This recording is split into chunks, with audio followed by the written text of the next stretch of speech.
Hello there and welcome. Kia ora and all that. I'm probably mispronouncing this. Any New Zealander in the stream will probably be yelling at me right now if they are even awake. It's very early in the morning down there. Um, I see already one familiar face in the chat. Oliver, we have sound. Yes, it's working again today. And Oliver was here yesterday when I was talking about disc golf. The discs are still over here. You can just barely see them.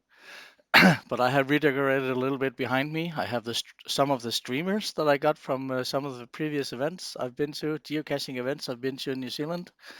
Um, I do wonder. I do wonder. Oh, so I posted this in the yeah, whatever, in the worldwide geocaching group, and apparently they've just declined my repost of the stream because who wants to go to New Zealand, right? Who wants to hear about geocaching in New Zealand? But then again, other people were interested. So in the chat, please let me know where you're from, if there's anyone here at all. The YouTube claims that I have 8 concurrent viewers at the moment. So hey, this is for you 8 people. I was kind of hoping for a little bit more interest in this, but then again, this is the first time I'm doing this. I don't know if anyone else has done this. Probably someone has. I'm thinking that Pennsylvania, USA. Oh, hello, Sue. I hope it's not too. Well, it's the middle of the day for you, right? I'm pretty sure. Yeah. And Oliver's from London. That's pretty cool. I'm so glad that you're here. So, I mean, it's better to have some than none. I'm a little bit sad. I did ask the New Zealand, the NZ Mega organizers to post this in their newsletters, and one guy did say that, yeah, I'm going to tell the other people to do it. They never did. So I'm so glad that you people are here. Someone from Finland, Anna, and is that Martin? Oh, that's Martin. The fool is he. We were in New Zealand. He was in New Zealand with me in 2013 for the Auckland Mega, which is this one, I think. So, well, this is. Do tell your friends that I'm live. This will be. This will probably take around 2 hours. I might be skipping over some things. This is a live version of an event that I held twice last year for a pure Danish audience. So some things is specifically this is specifically geocaching in New Zealand, not just traveling, but also from a geocacher's perspective. We will be There will be some discussions about pricing of hotels and camping and stuff like that, which might be moot in a year's time when we're allowed to travel back because yeah, exchange rates might have gone way up or down, and some companies might have gone out of business. Something might be more expensive. Something might not even be available anymore. So some parts I might be skipping over a little bit fast. The main point of this is to take you guys on a virtual trip. Now that some of you might even not even be able to go geocaching, I know in New Zealand at the moment they just went from lockdown states 4 to 3, which still means that they're not allowed to actually go geocaching. Um, so yeah, that's rough. So who else do we have here? FTAs. We did post it. Where did you post it? I didn't see it anywhere. I mean, Chris told me that you were going to post it in a newsletter or some or news post or something like that. I just went looking for it. Doesn't matter. Everyone is here now, or some people are here now. Some people will come back later. Just to quickly introduce myself, my geocaching name is renelm, which is actually just a contraction of my real name. Very, very boring. Uh, my nationality, I'm a citizen of Earth, but in more formal terms, I'm from Denmark, which is a tiny country in the northern hemisphere, one of the Scandinavian countries. Let me see here if I can get my things to work here. You see in the background here, there is a what? I have Google Earth opened here. So Denmark is this little tiny thing in the back here. Whoa, yeah. Um, I started geocaching on April 23rd in 2010, so I just had my 10-year anniversary. Um, as you guys probably aren't allowed either to have host events, I wasn't allowed to host an event either, so I had like a little virtual. I recorded myself going to the location of the first geocache I actually found, and wait, I should be removing this one. There we go. I went to the location where I found the first geocache and did a little selfie movie and went, yay, congratulations to me, and had a sip of water and a biscuit and 10-year anniversary to me. I found just over 9,200 caches so far. I was hoping for 10,000 this year, but you know, like most of you, like most geocaches experience, you get cache burnout at some point. So the so some years have been really, really slow, and other years have been really busy. I've been to New Zealand 5 times, and I find that when I'm traveling, I do tend to find a lot more geocaches. It's not that we don't have geocaches in Denmark. We have like 35, 40,000 active geocaches at the moment, so there are literally caches everywhere. Everywhere. We'll get into the dialect in a little bit, or the accent. Um, we literally have caches everywhere, so it's not that we don't have anything to find. And but yeah, so some years have been really slow, some years have been really quick. So 9,200 caches, it's not, some people have found less, some people have found way more. So, it's just a number. I have around 32 cache listings, of which 9 are events. I've hosted events in New Zealand as well. I currently have three active, or well, they're disabled at the moment, but I have three geocaches in New Zealand that are being taken care of by a local guy down there. So, okay, so let's get into it. Let me see if I can find my notes here. Oops, sorry.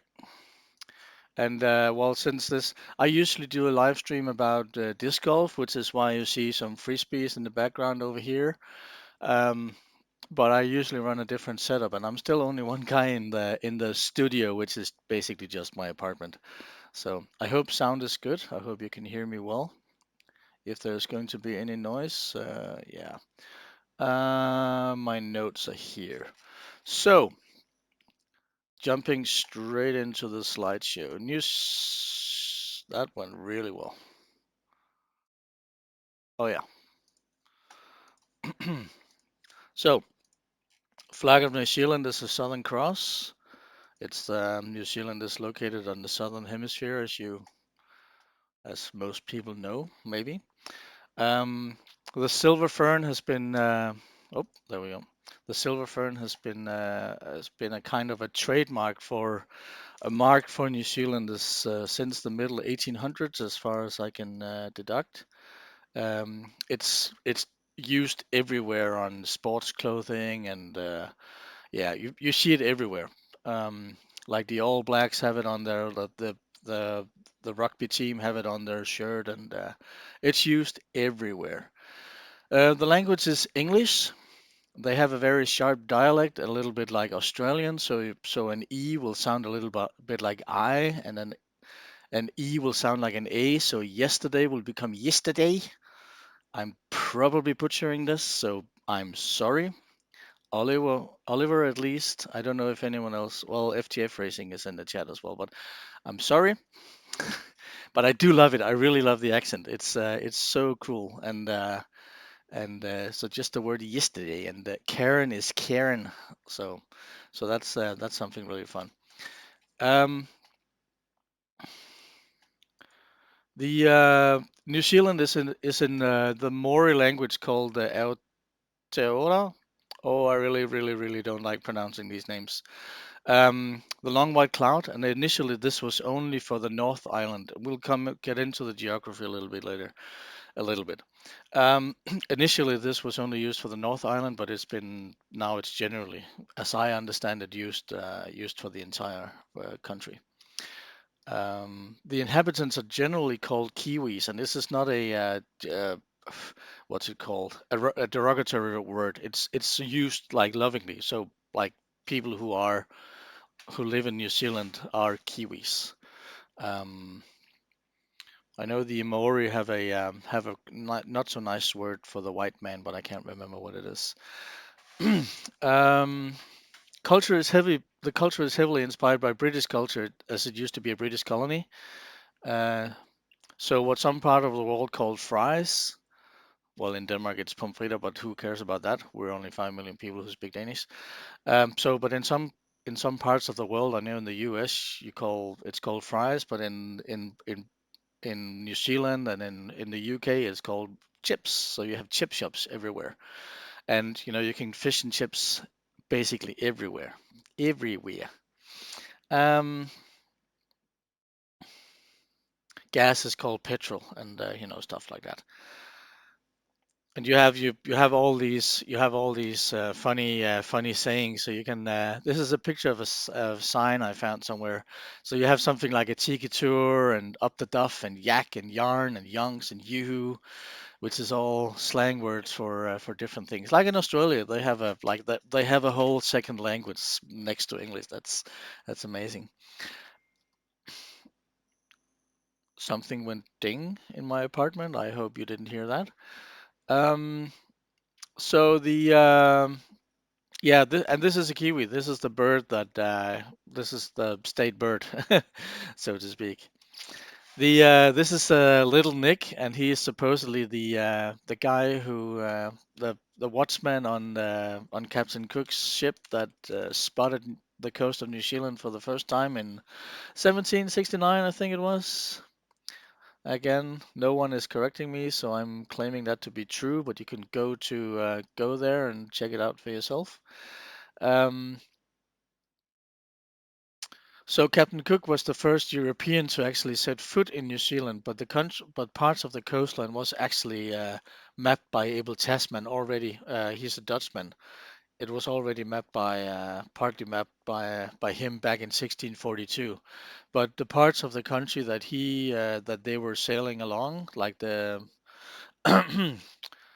I can't even remember the name of the place. I'm terribly sorry. I'm really, really bad at place names. But the part of the coastline he was sailing along, they deemed it to be too barren to actually, like, they didn't think there was anything of value for them there. So they continued on sailing north. Um, Culture is heavily inspired by the Maori culture, and the Maori came to New Zealand in several waves, hundreds of like some 100 years before the first Europeans set foot there. And it's estimated that the first Maori people came from East Polynesia back in the from 1320, somewhere between 1320 and 1350. Um, it's hard to judge because they didn't have any written records about it.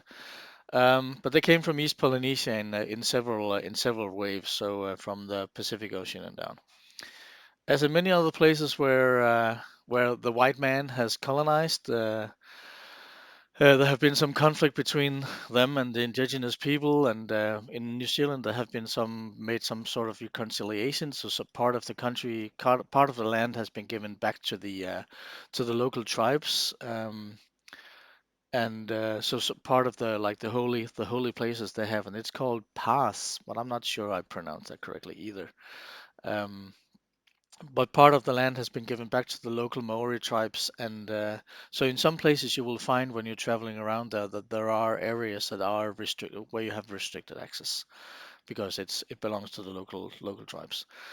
Um, there are many Maori words and place names in the New Zealand language. So for example, this is the longest place name in the world, and well, not actually this place, but I think it's the hill up here in the background, which this actually describes. Can't remember exactly what it means. It's something about this guy who was sitting there mourning the loss of his wife, singing a little song. If you dig deep enough, you can find a YouTube video of someone actually pronouncing the whole name. It takes a little while.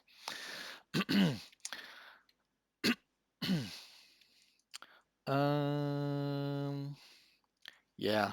So And many public institutions or all public institutions have both Maori and English names, so that's kind of the part of the reconciliation as well.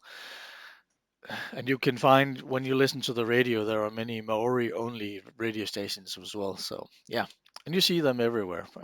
Lots of tattooed faces, very cool tattoos. The administrative capital is Wellington. Most people live in Auckland. Both of these cities are on the North Island. There's roughly 5 million inhabitants, maybe a little bit more. These numbers are from 2017, and I think they are climbing a little bit. Primarily immigrants from the UK and Ireland, but also from other countries such as Denmark, Norway, and Sweden. Oh, yay! Welcome to Dannevirke. Dannevirke is a very famous bastion in, well, it was a Danish bastion, but it's now located in Germany. Hey. Um, but Dannevirke is actually a small town in on the North Island where I have 3 geocaches now, which is pretty cool, I think. Are you still alive in the chat?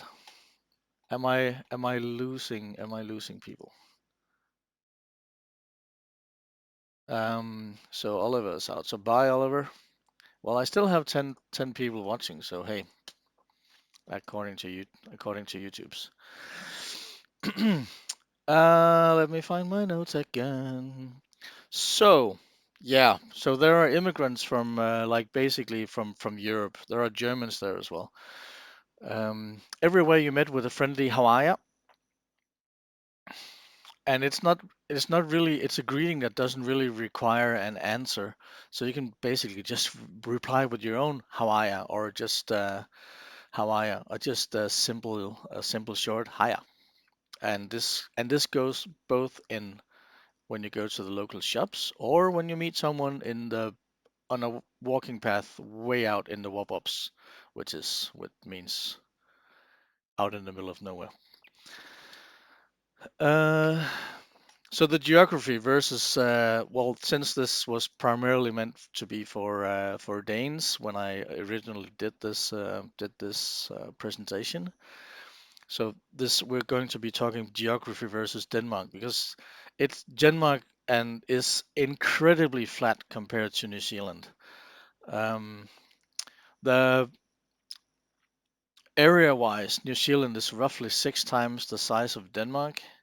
Like, so you see here, Denmark is the little pink thing in the middle here. We have a tiny island here as well. And and the rest, of course, is New Zealand. So this is the North Island, the top bit here.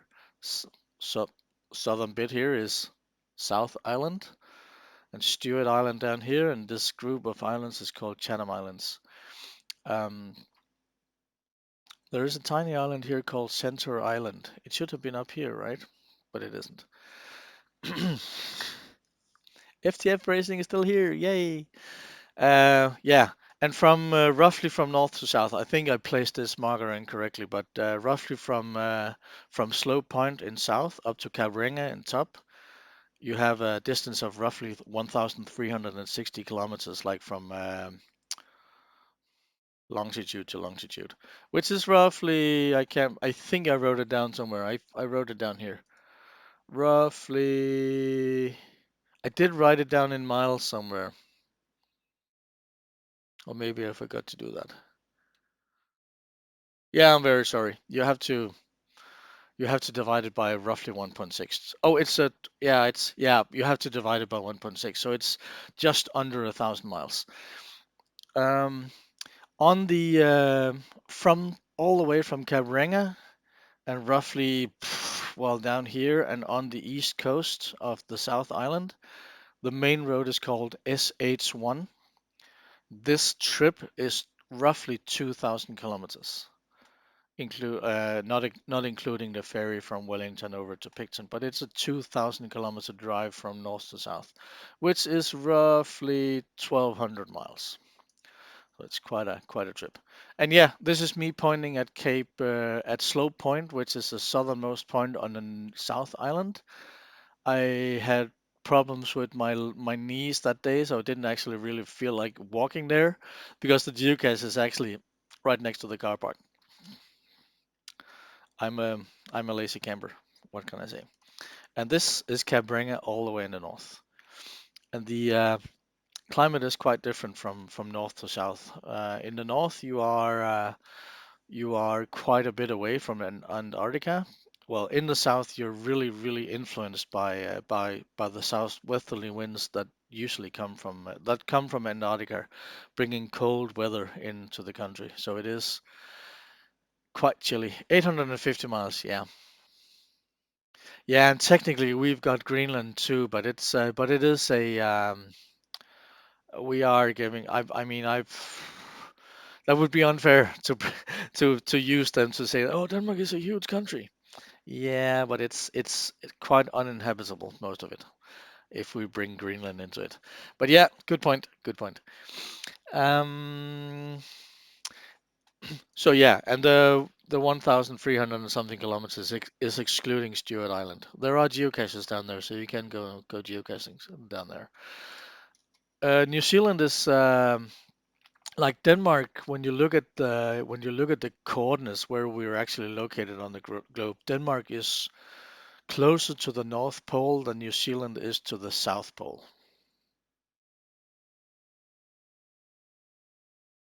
Yeah, and but since there's so much open water between New Zealand and the South Pole, the climate is can be a little bit rough down south. It's not like it's freezing every day, all day of the all times of the year, but it can be quite rough, quite windy, quite cold, quite rainy. The west coast can be quite wet, which is why they also have the rainforest on the west coast, which is a sight to be seen by itself for itself. There will be pictures of that in a bit.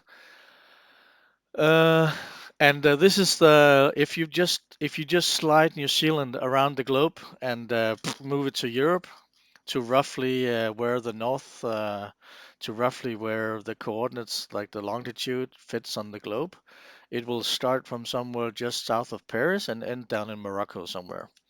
If you actually flip it so it fits with the antipodal position, it looks a little bit weirder. This is not exactly to scale. I messed something up with the scale, but this is just to give you an idea of what the antipodal positions are roughly. So you can have. I know you have quite a lot of geocaches in Spain that are actually referring to locations in New Zealand and vice versa.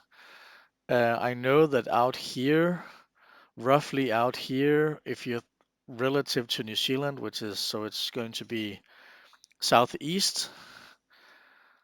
So it's going to be like out here somewhere. There is a geocache called Digging a Deep Hole, which is actually in Denmark. So, and Denmark is up here compared to the whole thing. So, yeah, not to scale again because this is a flat map. Um, Between Denmark and New Zealand, there are great differences in both the plant and animal life. Well, there are differences. First of all, the New Zealand is quite a bit more varied in terrain. So you have flat land as well, but you also have like quite hilly areas. You, quite like the highest point in Denmark is 150 something meters. Martin will probably correct me, but roughly 150 meters, maybe 160 which is quite flat. So we have one place that's called something with mountain, but it's like not actually a mountain. It's just a steep hill uh, with a viewing tower on top of it. In lots, some of the plant life and animal life is imported, like it's been brought into the country with the immigrants, the early immigrants. So you have in New Zealand you find rats and you find stoat and you find well, other kind of non-domestic animals, and these are actually eating. They're they're eating the local the like they're killing off the local bird life because they don't have any natural predators. So you have the rats and the stoats are climbing into the birds' nests and eating the eggs, and they're eating all the food that the birds want to eat. So every roughly third year there's a campaign to put out to lay out poison to try and kill off some of all of these non-native uh, species. So And the year after, all the native birds they flourish and stuff like that, and then it goes down again, and then we start over. So you will find these signs in various places that there will be poison deposits. In some places, you have little containers that contain poison where the rats and stuff go into, and yeah. Um, as you saw in the big picture here, you have all of these yellow plants. It's called like the general word for it, and FTF racing or some other people from New Zealand, Kakapo. And please correct me because I've only heard the common name for this plant as scores, but there's actually two kinds. And I know the Danish words for them. One kind is this very soft plant. It's got long, narrow, or long, like branches with very narrow leaves on it, and they smell very, very nice. They both smell very nice. But this one is very soft. It's like, it's kind of cuddly, and it's so friendly. And then you have this thing, and this thing has little thorns on it. They don't they don't stay in your skin, but they still prick like a yeah, it hurts. And they scratch your car when you're driving on roads where they're like leaning in over the car or the road and oh, but they're very pretty and you see them everywhere. But these are actually not native to New Zealand, which I thought they were, but you know. Um I think I'm moving up like yeah, another plant you see everywhere down there, and this one is actually native. This is called it's called a cabbage tree, and it's easily mistaken for a palm tree because it looks like a palm tree, right? But it's not actually a palm tree. It is something else. I can't remember what it is. The cabbage tree is super nice when it's in bloom. This is the flowers of the cabbage tree. And the cabbage tree usually often has a little side thing growing on the side here, which offers a really good hiding spot for geocaches. So cabbage, so you will see cabbage as a hint quite often. Gorse is the horrible prickly one. Okay, okay, thank you. So what is the other one called? Doesn't matter. Okay, so gorse, I'll remember that. Thank you. Um, Yeah, another plant you're going to see everywhere and you're going to be running into it or digging under it as a geocacher is this thing. It's called flax, like it's generally called flax. And in my research for this when I was doing the Danish presentation, it turns out that there are actually different kinds of flax. One kind you can actually you use the seeds for something. I can't remember if you use them for oil for something, but this is the other kind. So it's the Latin name is called Formium tenax, and there's one called Formium collinsoi, and I don't remember if it's the size that's the difference, but there are. But just remember, if you just look up the word flax, Flax, there will be different kinds. This plant was used for clothing actually. The Maori used it for lots of things, and for a little while they were actually farmed and were used for producing things for like weaving clothes out of also by the Europeans. Um, the leaves are this is the very tall kind. They can get quite tall and quite big. The leaves are usually long, slender, quite soft, but you can cut yourself on them, especially on the older ones. Be mindful of that. There is a flower stem. They usually sprout like one or two flower stems in the spring. There will be a picture of that here. Yeah, these are the flowers of the flax. Kawaii. Yeah, that rings a bell. Kawaii. Yeah. So this is the early flower, and this is when it's in full bloom. They have a very pungent. I think it's pungent is the right word. They have a very pungent smell or scent. Very sweet, very thick scent. Look absolutely beautiful. But when the flower dies, the stem, like the whole thing here, falls off, and the stem dries out and turns into like an upright stick that can actually like when we have on the smaller bushes that are like a meter tall, when you're bending over to look for geocaches under the leaves, because people usually hide geocaches under the bottom on the sides of the tree of the bush, and when you bend down to look for geocaches there, be mindful of that flower stem because I nearly poked my eye out when I was down there the second time. That was not fun. Um, yeah. So yeah, this is a close up. So usually people can buy you can in the bigger ones you can put a geocache container in the middle, like in the middle in here, but usually they are down by the side somewhere. Quite good hiding spots, but they are basically everywhere. They're they're not quite as common as lamppost caches in the US, but it's really close. The fern is actually a tree, and it can grow up to 10 meters. This is a fern tree. Yeah, it's not no, yeah, it's not always fun searching the flags because you do get all the small scratches on your hands and stuff like that in it, and they can be really quite well hidden as well. So yeah. Um, so yeah, the fern tree, which is like the hint will usually say panga, which is the Maori name for them as well. And the fern trees actually, like the smaller ones, have they usually have a little stem that has roots that are actually protruding from the ground, so you can hide something under the stem of the furnace itself. And so you're just rummaging around in the bushes, rummaging around in the dirt under the fern to find the gas, and they can hide quite a lot of things as well. Easy to hide, yeah. And these are the thing, bamboo. This is bamboo. Pff, my mind was just went blank there for a second. Like in many places in the world, bamboo can grow quite big in New Zealand as well. So this is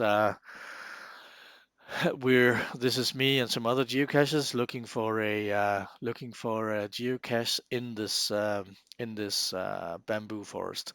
So yeah, but this is not like unusual for New Zealand. They are everywhere. So, and I think I might be coming back to where you can hide geocaches in New Zealand as well. So New Zealand is located on the like down here. You have Australia here. New Zealand is under this blob, and this whole thing is called the Ring of Fire, which is there's one tectonic plate here. There's another one here where Australia is, some parts of the Middle East. And this place is called the Ring of Fire because there's generally a lot of earthquakes. New Zealand is said to be have like derived from volcanoes, like a lots of volcanic deposits. Yeah, recognize that bamboo. Yeah, we were probably like it was close to a place where we had one of the megas. Oh yeah, and one special thing about me, I'm the only Dane who've been to all New Zealand megas, and since the NZ Mega 2020 has been postponed to next year, I'm hopefully going to be seeing all six of them. But that's a side story. So yeah, in so New Zealand earthquakes are not uncommon to New Zealand, and the year before I went there the first time, there was a massive earthquake in 2011 that hit the area of Christchurch. I didn't actually have a map of that. This is the top of the South Island, and Christchurch is down here in this blob. There was an earthquake that sadly killed 185 people, and you will still see memorials when you go to Christchurch. There will be because certain parts of the city, like the whole center of the city, had to be rebuilt. So when we came there in 2012, the center was still blocked off, so we couldn't actually go there. You see, there were still in 2011, there was still like how some of the houses were still standing, but they were all, you couldn't live in them anymore. And they had to like basically rebuild most of the center of the city, and most of the like quite a lot of the housing areas had to be relocated to safer areas. And now there are all these places called the red zone where you're not actually allowed to build anything anymore because they've found out that if there is an earthquake, everything just turns into liquid, so the houses will just fall over. So you can drive around in this rural area outside Christchurch, drive into a place that used to have houses everywhere, and there will be like one house here because that has been deemed safe, and then fences everywhere where you can't actually go, and then one house there and one house there. So that's a little weird. This is one of the monuments that were there in 2018 when I drove past, and these are 185 different kinds of chairs. Uh, Not necessarily related to the people who died, but they're representing the people who died. So they're just to show that they were like people who like from every walks of life, every age, every gender, every race, every culture, whatever. And so it was actually a little bit sad for when we went there the first time. It was like I couldn't really connect to this because this was just something that had happened to someone else. But after having gone there 5 times now and made many friends down there, and even though I don't know anyone who's been affected directly by any of the earthquakes or catastrophes they've had, it still touches me a little bit. So it's a little weird. I can't explain it. Um, so yeah, and in 2016 there was another earthquake that hit the area of Kaikoura, which is the coastal region between Picton and Blenheim up in the north, and Christchurch down here. And this road here is the main road between the main road between north and south on the South Island. So a major detour had to be made here, and like they had all the heavy traffic had to go hundreds of kilometers on a detour. It doesn't look big, but it is really big. And the point here is that when you do travel there, you have to listen to the radio. You have to listen out for warnings about severe weather because here, when you're driving over here, you're actually driving up mountain passes. So there can be, if there's heavy rain or heavy snowfall, these roads can actually be blocked. Meaning that if you're driving on the west coast and you need to go to Christchurch in a hurry, you might actually have to go all the way back or all the way up to the north. So you have to kind of plan a little bit ahead of time. So that can be quite severe. Um, yeah, this is the from the when I went there in 2018, they had actually just recently reopened the road. I didn't even know this. It was only when I got there that I found out that, oh wow, they're still working on this. Like this is how severe it was. They just opened. There's a railroad here on either on like somewhere along the coastline as well, and that just reopened in September when I came there in October, and the earthquake was in 16. So that's a little crazy. And they're probably still working there. This is from October or November 2018. Getting there. From Denmark. Um, from Denmark. It takes like from most of the world, unless you live close to New Zealand, of course. It generally takes quite a while to get there. I usually fly out from Copenhagen on a Tuesday, and I arrive in Auckland on a Thursday. So Wednesday disappears somewhere between Dubai and either Sydney or Auckland. There's usually a refuel stop, maybe in China. Sometimes they fly directly, depending on which plane I fly with. I usually fly Emirates, but there are many different airlines to go with. To go with, and yeah. And you're just sitting on the plane, and I can really, really, really recommend if you do go there. Don't look at your clock. Don't look at the little timer up there. Just accept that when you're flying in one direction, you will be getting breakfast twice, and when you're flying in the other direction, you will be getting dinner twice, or something like that.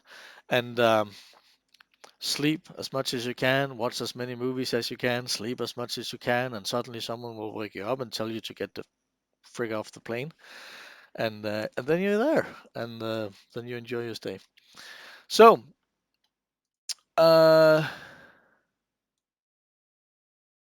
and this is the part where we skip the prices because the flight prices might be way different because many airlines could have gone under by the time we get the chance to travel there again. Um, you can usually fly into Auckland and Christchurch, and then there are local airlines that can take you basically everywhere and between the islands as well. Do do do do do. So apparent differences between Denmark and New Zealand, and probably also major parts of the world. Since New Zealand is on the southern hemisphere, the sun will be moving like in the north and not in the south. So in the middle of the day, the sun will actually be pointing north. Takes a little bit it's a little bit to get used to if you're used to using the sun as a kind of a guideline to which way to go and stuff like that. Just be mindful of that. Sometimes it also pays to actually think about these things when you find a place to park. But I'll get into that when we come to actually traveling. Uh, but yeah, one of the apparent differences is that first of all, in New Zealand they drive on the left-hand side of the road, just like in the UK.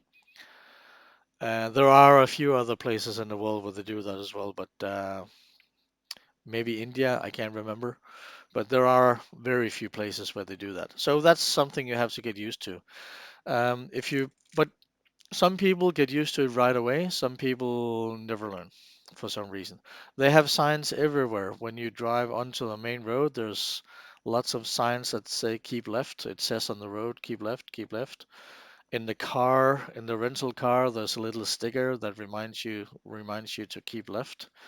You still see tourists, unfortunately, when they're tired, just default to driving on the other side, even though you sit on the right hand side, in the opposite side of the car as well, which kind of makes it easier, I think, maybe. But yeah, that's one thing.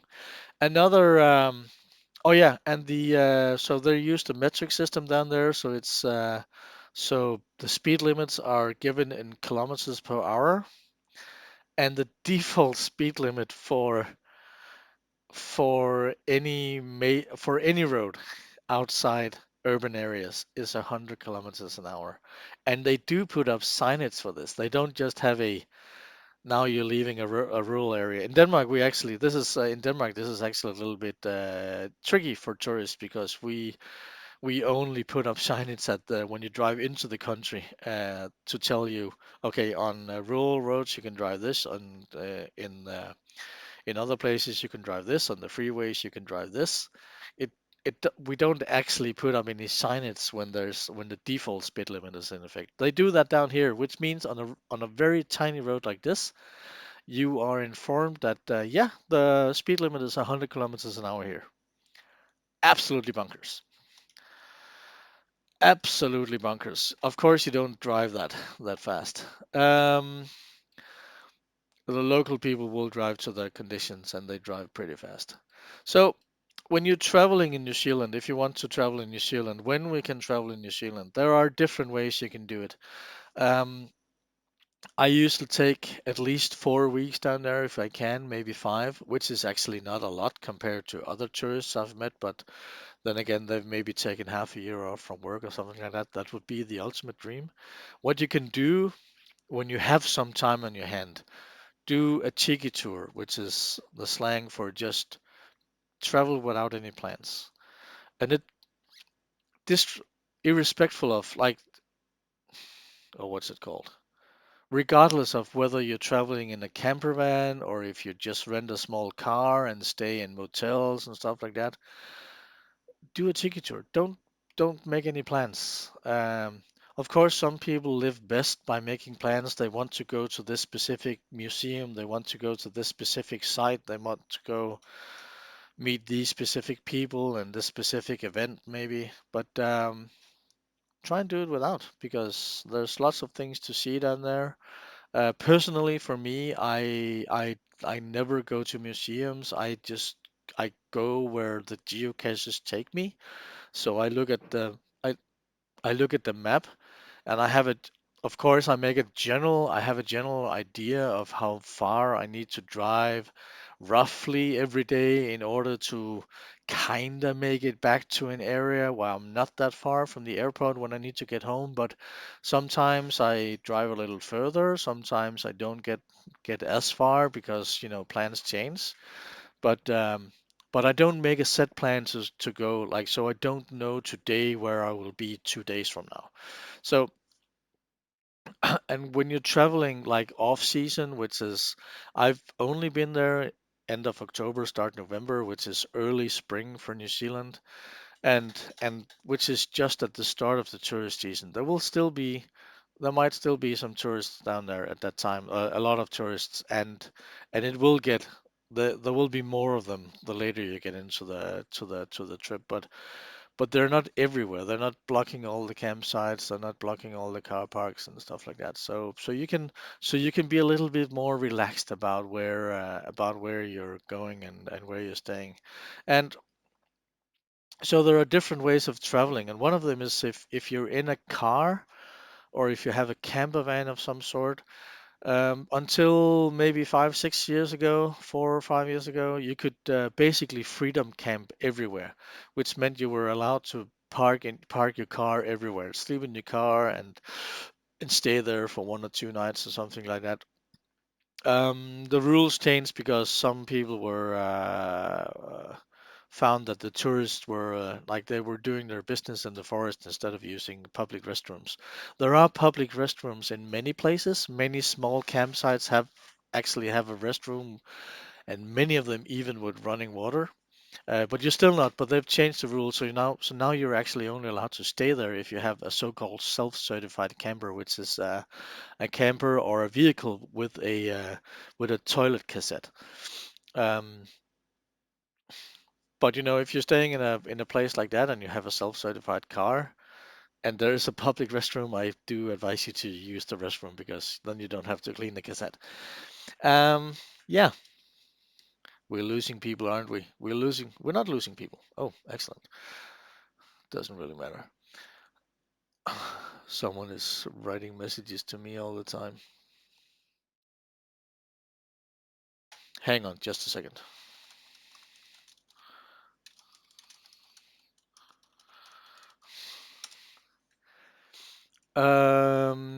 Yeah.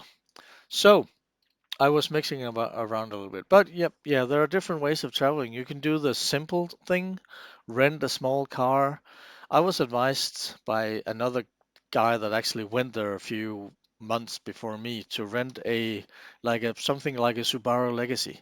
You can put down the back seat in the car, and the back is actually entirely flat, so you can put a mattress in there, and you can sleep one person there, two if you're really friendly and you don't have too much luggage with you because you have to put the luggage somewhere. But you can sleep one person in the back of the car like this easily. And I would usually bring my little cooker set so I could cook in the back of the car. And this is actually what lots of people do down there. You find some of the rentals they have like slightly larger cars than this, but not much bigger actually. That have been converted into a youth camper where you have the cooking in the back and maybe they have a small fridge and stuff like that. I bought a cooler bag of on one of the trips down there, which I brought back a few times, but I've been I've been too complacent now, so I'm actually renting a camper van now. Um, which is this one. This is the one I had in 18. I didn't actually rent this one. I rented a smaller version, but the first one I had actually broke, so that I got upgraded for free to this one. And yeah, I'm kind of sold on this now. But if you are into the simple life, this is what you can do. And what you do, you're not allowed to. You're probably not allowed to stay in the freedom campsites. You have to stay in established campsites where there are facilities like for toilets, maybe toilets. Some places don't have showers, but then you can go a few days without, and maybe you can just do the regular washing thing. So this will actually be fine, and there are still many places you can go like this. and and yeah, if you're a little bit more if you want a little bit more luxurious space, standing up space, so you can stand up inside and cook in the rain, this is perfect. Um, Campsites, what you when you stay in a campsite with the car, you what you want to do is get a what's called a tent site. So you just go in the reception and ask for a tent site. In some places in the DOC operated camps, there's just a little thing where you have to put money in. You put money in a little envelope, stuff it in a slot. You get a little piece of paper you need to put in your car. A ranger will check you in the morning if they can't read what it says on the note. Speaking from personal experience. Whoops. Um, but yeah, so you just in some places you it's kind of self-service. You just stuff some money in the bag. There's a sign that tells you what it costs. The price can be anywhere between free and maybe $35 per person per night, depending on the location, the facilities, and stuff like that. Some campsites have like literally, the most basic campsite I've been to was just a gravel pad. Giant area with nothing. No restrooms, no nothing. You could only stay there in the camper van. It was a place to stay for the night. I mean, it was a place where you could pull off the road, get some sleep, move on in the morning. There was nothing there. Um, but then you have in the other end, you have the more luxurious places that have a place where you can actually go and cook, heating plates, gas cooker maybe. Don't expect there to be any utensils or cutlery or anything. So you do want to either bring it yourself or buy it locally. There are lots of places where you can buy stuff, the warehouse and stuff like that. The warehouse is a little bit like Walmart. You can buy a lot of different things in the warehouse. It's kind of an amazing place. Uh, yeah, in some places they even have showers, which is they do sometimes cost extra. Sometimes you have to pay to use the showers, but that's pretty sure that's normal for many places.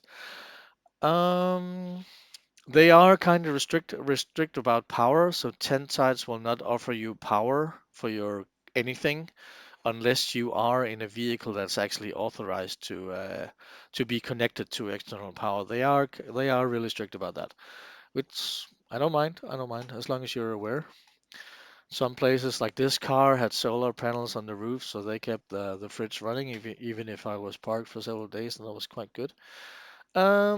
Another option to do is when you just rent a small car, maybe even a smaller car, and then stay in backpackers or hostels or motel units. If you're traveling like two, three, four people, motel units can be really good because they are actually small apartments with maybe 4 to 6 beds in some of the places I've seen.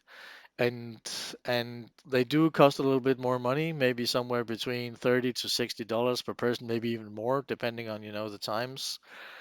This was years ago that we used that, but but you do get a little motel unit where you have a little kitchen you can use. Do again be mindful that the utensils and things you have available are really limited. Um, so it is really a good idea to bring stuff yourself. Like go to the warehouse, buy a little knife, maybe buy a little pot and something to like a skillet or something like that, and you're really going to be set. Um, and regarding cooking, in there are some places like in urban areas there are lots of chip shops and you have your small restaurants everywhere, but you are really expected to kind of make cook your own stuff. There aren't that many places to go for breakfast. Exactly.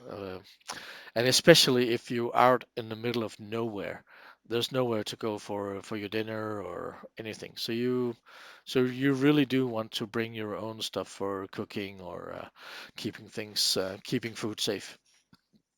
Backpackers are also a really fun way to meet other people. So if you don't mind meeting other people because you're sharing kitchen facilities, like you're sharing most facilities. So there will usually be someone else staying there as well, using the kitchen or something like that, depending on where you're staying. And yeah, you get to talk to other people. They're usually tourists from Europe, but you can actually also run into local people who are staying long term in hostels. Um, we'll tell you, as we already covered that, and yeah, and pricing differs, but they can swing. If you are traveling in high season, when you get more into the New Zealand summer, which is like December, January, February, it's probably, my guess is it's probably a good idea to actually call ahead to make sure that there is room for you. So you don't just show up. I usually just show up and hope that they have room, but in in busier seasons, it's probably a good idea to call ahead, especially if you're more than one person. If you're traveling in a camper van like this one was certified self-contained because I had a cassette in the car that I never used, but I was allowed to park basically anywhere if I wanted to. I usually parked in close to public facilities because I prefer to use those, but I was actually allowed to park anywhere in this car. Um, and you get more freedom because you have all the small there are lots of campsites where it either costs nothing or it costs maybe $10-15 per night per person.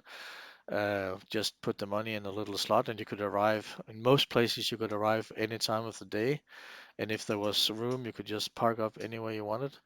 Um, so you could end up parking in a place like this for those who joined the stream before I turned on my own camera. You would be seeing this, and I don't think I have the sound enabled for you guys. Maybe I do. I'm not even sure where the sound is coming from. Yeah, so this was one night at on the east coast of the South Island somewhere, but I'm no on the North Island. Sorry, I can't remember where. Maybe Hastings, south of Hastings, and basically just pulled into this like there's an open site next to the Pacific Ocean, and you're just sitting there. You park your car parallel. I opened the side door, and I was just sitting there in my little lounge area, just going home. And of course, since this is pointing east, then the sun would be have gone down behind me. So in the morning, I think somewhere between 6 and 7 in the morning, the sun was going up in the east. So I just opened my side window and stuck the phone out the window and took this picture.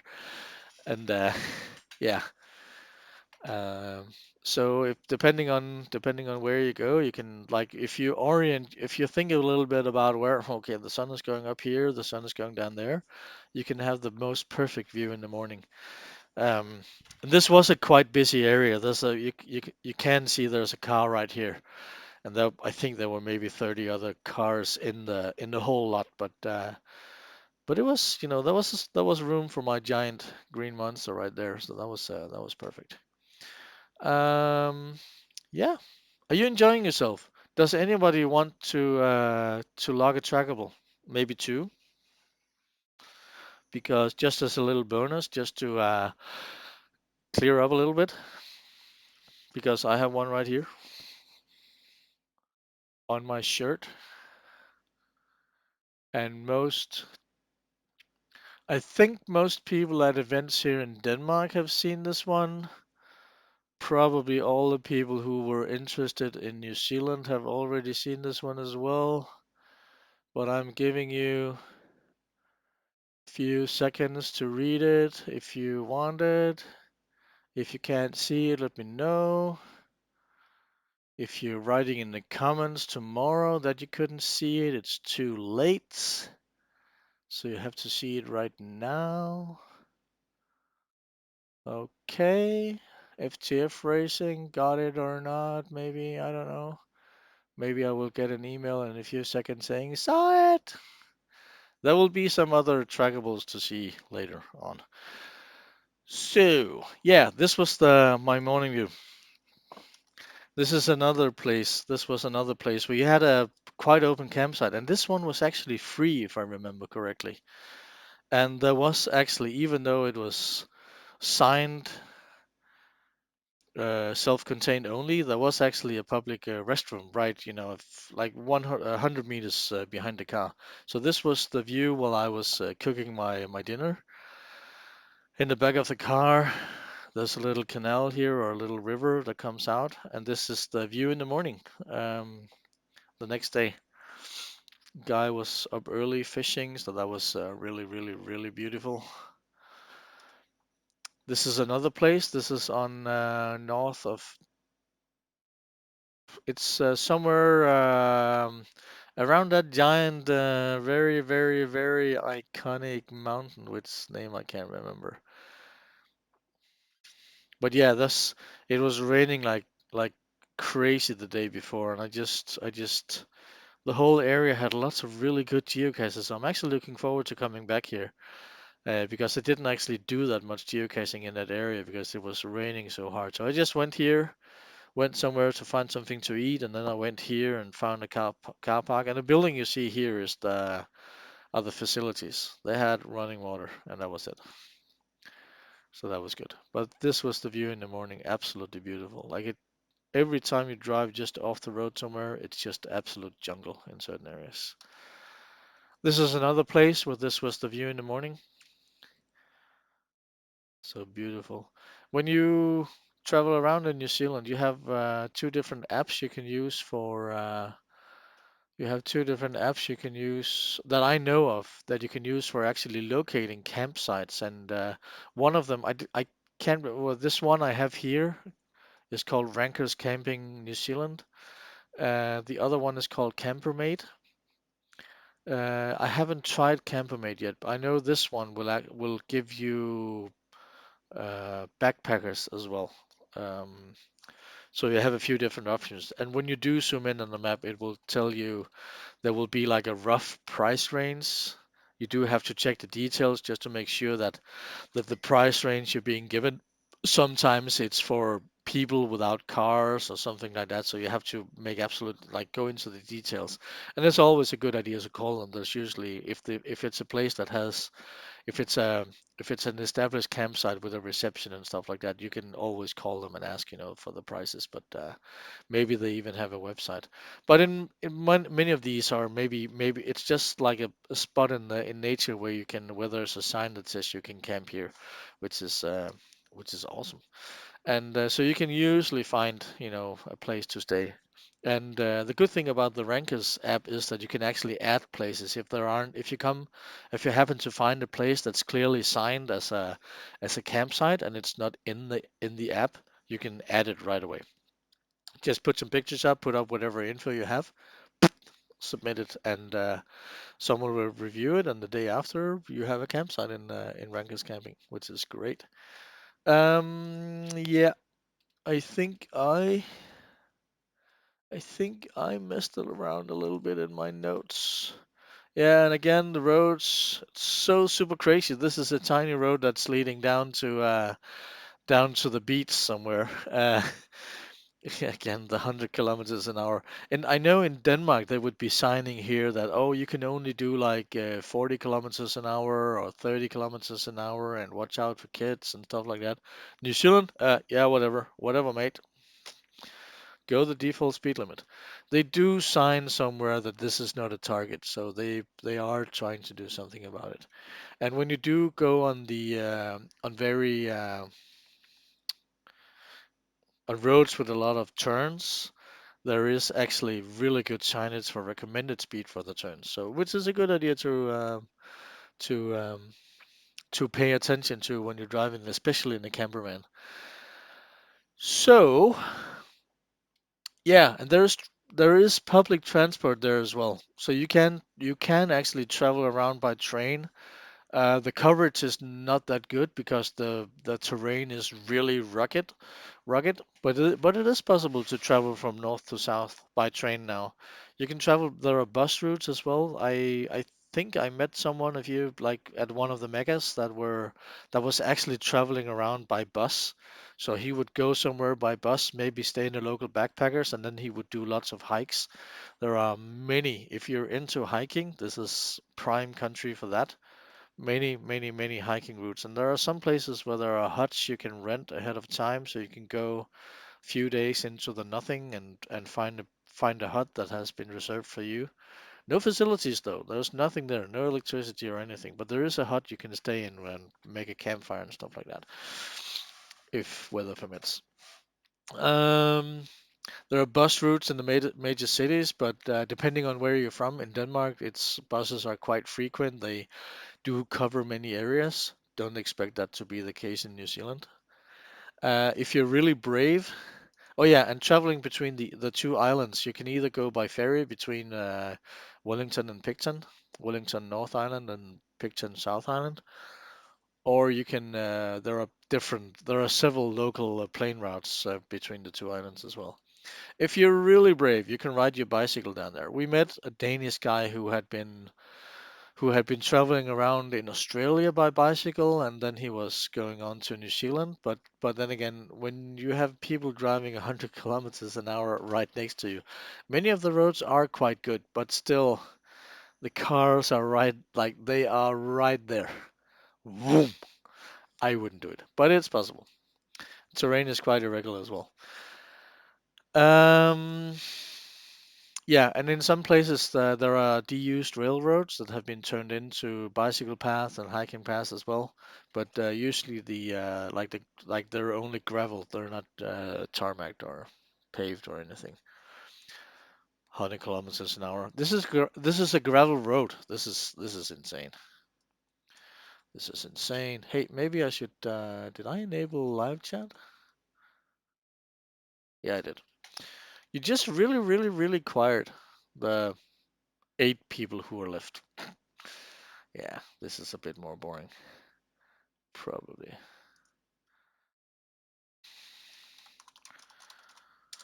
Yeah. So, and this is the ferry terminal in Picton, I think it is. Yeah. This is the picture from I think this is from 2012 when Alex and I were there. Yeah, necessities. When you go to the warehouse, you want to buy some bowls and some plates. I think some of these pictures are a little bit out of order. You can Yeah, they are very much out of order.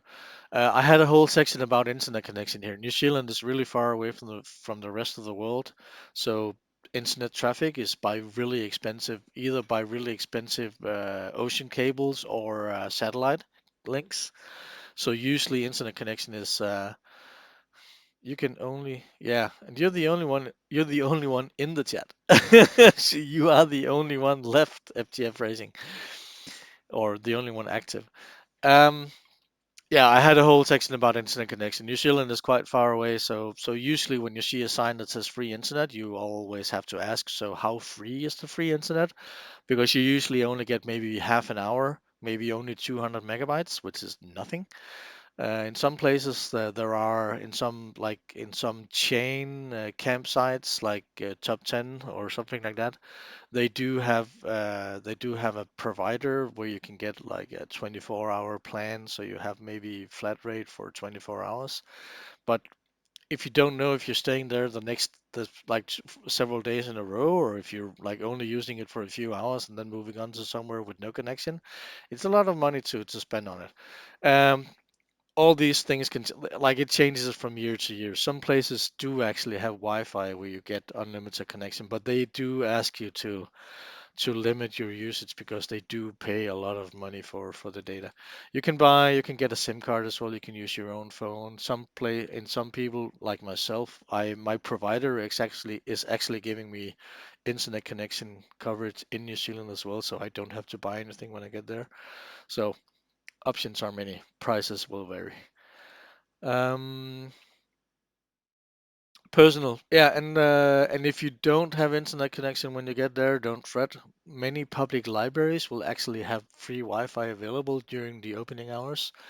Some of the information sites do, like the larger ones, they usually have Wi-Fi as well, but they are not, around every corner.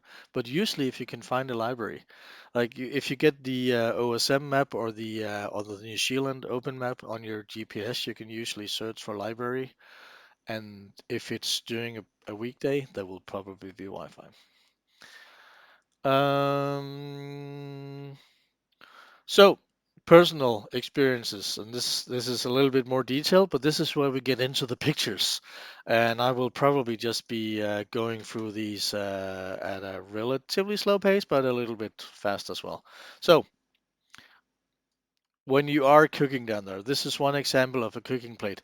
I can't remember if you had to pay for this. In some places in parks, if you get into a public park, there might actually be a cooking plate available. People in the US will know this as well. I've seen that system there too. In some, I know that over there you have to maybe book them in advance, but here, if they're available, you shove in some money, you get heat on this thing for maybe an hour or something like that, and you can cook whatever on it, and you just have to clean it when before you leave it. This is usually what I get when I'm traveling, some steak or a piece of lamb and kumra, the sweet potatoes. And they're sold as it's spelled kumara, but it's shortened to kumra or something like that. Yeah, so you can get like in Denmark, you can get a mobile plan, and it's the options are many now. There are really many. Um, and it could change because we're not allowed to travel anywhere for a year, or at least not to New Zealand, probably, according to my sources. So yeah, this is the one of the campsite I was staying in. This was an indoor cooking area. There were like a few cooking plates around this open kitchen area. Um, so you just bring your food. You have to bring your own utensils. So I have my little Leatherman, and I have a little, some cheap plates and forks that I bought somewhere. I think I bought these like the cutlery from home. It's my camping cutlery. Salt and pepper, oil, and that's basically all I need. Um, and you can just roast or do whatever with your food. And there was no view here. This is another campsite where there was again a covered area with an actually a gas covered gas powered grill thing, and you had a nice view of the ocean or yeah parts of the ocean here. Um, you can also cook in the open. This is one of the lakes that start with a T, but I always get the wrong one. It's not. It might be Tekapo. I'll call it Tekapo. But yeah, so you can cook in the outdoors. And this place had these little islands with this gas powered thing, and you just scrape it off as good as you can when you're done, and throw away your trash in the provided bins, of course, and that's it. And you have this beautiful view. It was a little cold, but it was really beautiful. You have public restrooms like basically everywhere. Um, and yeah, maybe a little backstory. I was in at the Mega in Dunedin in 2012, traveling with another guy. We really had no idea what the weather was going to be like down there, so we basically brought not enough warm clothes. When you go into the South Island, especially early in New Zealand spring, the weather can change quite a bit. It can be down to like maybe 2, 3, 4 degrees. You can get down to freezing temperatures in the night. I might have a picture here somewhere. Uh, there will be a picture later. So it can get quite cold, so you do need to bring warm clothes. If you know that you're primarily going to be on the North Island and it's going to be later in the spring, maybe in the summer, shorts every day, all day. But South Island can really change. So we went there basically with not enough clothes. I was supposed to sleep in the car. He was supposed to sleep in a tent. His tent got lost on the flight. He had to buy a new one. We went to the Mega, and we were supposed like we you had an option to buy an indoor sleeping area for a certain amount of dollars, which we didn't want to do because we wanted to go cheap. And so we ended up staying the first night outside and found out that this was too bloody cold because it was maybe 2 degrees at night or something like that. So the organizers felt sorry for us, so we actually got a bunk bed in the main hall that we could sleep in. So that was yeah, that was a good experience. So bring, woolen undies and warm clothes and stuff like that, especially for winter, early spring or whatever. Um, in the so yeah, that year we were 3 weeks on the South Island, and I think I was managed to wear shorts one day. The year after, for the Auckland Mega 2013, where Defool, who's in the chat as well, also was with us down there. I think there was one day I didn't wear shorts out of maybe 3 or 4 weeks again. So that was quite a bit of a difference. Same time of the year, but quite a difference. Um, yeah, so you can just and you can buy lots of stuff down there. So you can, when you're traveling in your car, you can buy a tent, blah blah blah. Remember warm clothes. You can get your mattress. You can get everything from a warehouse. If you go to New World, which is a major what's it called? A grocery store.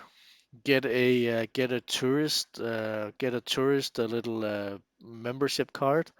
Doesn't cost anything, and it will give you like a few cents off on certain items, marked items on the shelves. The warehouse, you can buy everything you want. Few wet days in Wellington. Yeah, yeah, the weather was great. Um, and we even managed to find a motel that had our own little hot pool in the front. That was excellent. So yeah, get that little card. But who knows if that even exists when we get there? I mean, many things could change. Um, bring toilet paper. Always bring toilet paper because you never know. There are public restrooms in the most remote places you can think of. It's so insane. But and they usually have at least toilet paper, but just to be safe, bring at least one roll in the car.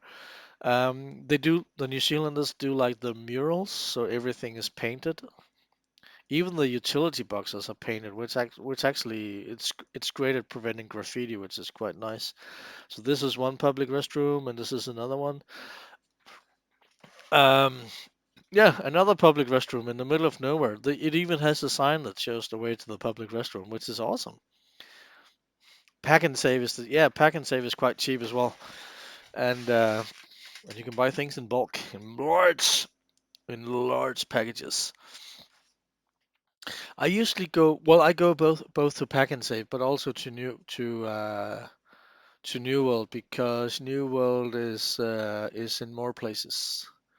But I don't mind. I mean, and you usually get like a little a coupon so you can get gas cheaper, and you get that both in New World and Pack and Save. So that's good as well. I don't know if it actually does make it cheaper. Someone is calling me, but I can't answer. Uh,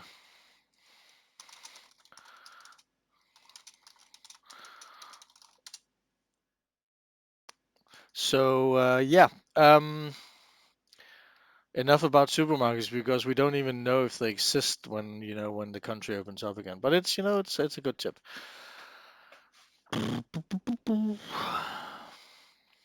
But yeah, most places have public restrooms, which is an awesome thing about New Zealand as well. Many places even have running water, which is quite good. Toilet, like the facilities are more simple, the campsites are more primitive. There are some things where if you expect, if you hear the word campsite and you expect like super well polished, well maintained facilities, you have to dial down your expectations a little bit. They work, but they're usually a little bit scrummy. So, yeah, like every other English-speaking country, of course, there's a cache creek in New Zealand, and of course, this cache creek has a geocache. Still alive, yeah. Yeah, you still have lots of people who, I mean, you can only buy, you only have, you don't have any tourists there, but then again, you don't have any people who can travel outside the country either, so it'll be fine. It'll be fine. Um, New Zealand was the country to host the first geocache outside the US. The very first one was called the GC45. First, I can't remember what it. I think it was called First New Zealand, and it was placed on the May 12th, 2000. So almost 20 years ago. The oldest one alive now is GC46, geocached by Kevin Anderson, which was placed on May 26th. Yeah, First New Zealand. Um, when I did these notes, I sometimes refreshed my GSAC database for New Zealand, and in the fall of 2019, you had roughly 33,000 active geocaches. Um, of course, a couple of a number of disabled caches as well, but roughly 35,000 active geocaches. Some areas are more this is a plot of all the active geocaches in 2015 at some point. So every dot here represents an active geocache, and which is quite amazing because some parts of the country is quite inaccessible. So some of these are caches you actually have to trek to them to get to them. Um, but yeah, so this is a general map of like a shadow map of the geocaches. Um, Lots of these areas, like the nature is quite different. Like this southwest area here is called Fjordland or Southland. Like the state here is Southland. Quite inaccessible, quite high mountains, quite deep fjords, and really beautiful country. Um, and yeah, so there are lots of places that are worth a visit. So you get to see nature like this. I think we're into the this is the random pictures thing now, maybe. You get to see nature like this. You get to see places like this. This is on the west coast. The it is a little bit overblown in the background, but that's how it is. I think this was in 2015. Yeah, I actually got to drive up the west coast. And there aren't that many local geocaches on the west coast of the South Island. It is quite a remote area. I mean, you can basically only get in from the south or from the north, basically. And there's this one main road going along the coast, and there are a few roads that go into the country, but they're all dead ends.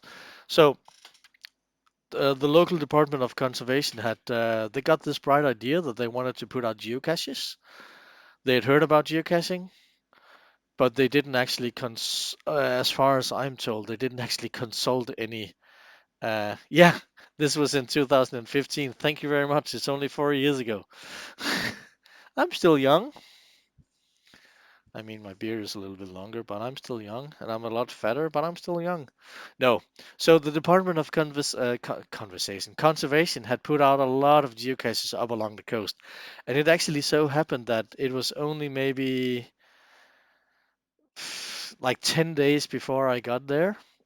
I didn't get an FTF chance on any of them, but the caches were all placed like relatively shortly before I got there. So lots of them still had these little. You had to post a picture of yourself, and you could enter a draw for a prize or something like that. So you had to take a picture and upload it to Facebook and tag it with something. And this is in one of the places where I think I wrote in the log that the DUC is trying to kill me, because since they didn't actually consult any geocaches when they placed these, first of all the cache containers were mostly crap. Just to put it mildly, they did all the wrong things. They used glass containers, which you're not supposed to do because they can break and you can hurt yourself or animals. They could be used. They also used some really flimsy plastic containers. Some of them weren't even, tight. So even though they were only maybe 10 days old, some of them were a little moist. Most of them were fine, but they were a little moist. And uh, and for quite a lot of them, the coordinates were off. Let's just put it like that. Because for this particular cache, I think the right to my yeah, right here to my right. to the whatever on the left hand side of your screen. Oogie boogie. There's a there's a sign, and the hint fortunately said under the sign or something like that. This was one that actually had a hint that worked, but the coordinates were pointing maybe 15 meters into the lake. So thank you, DOC, for trying to kill me if you wanted me to use the coordinates.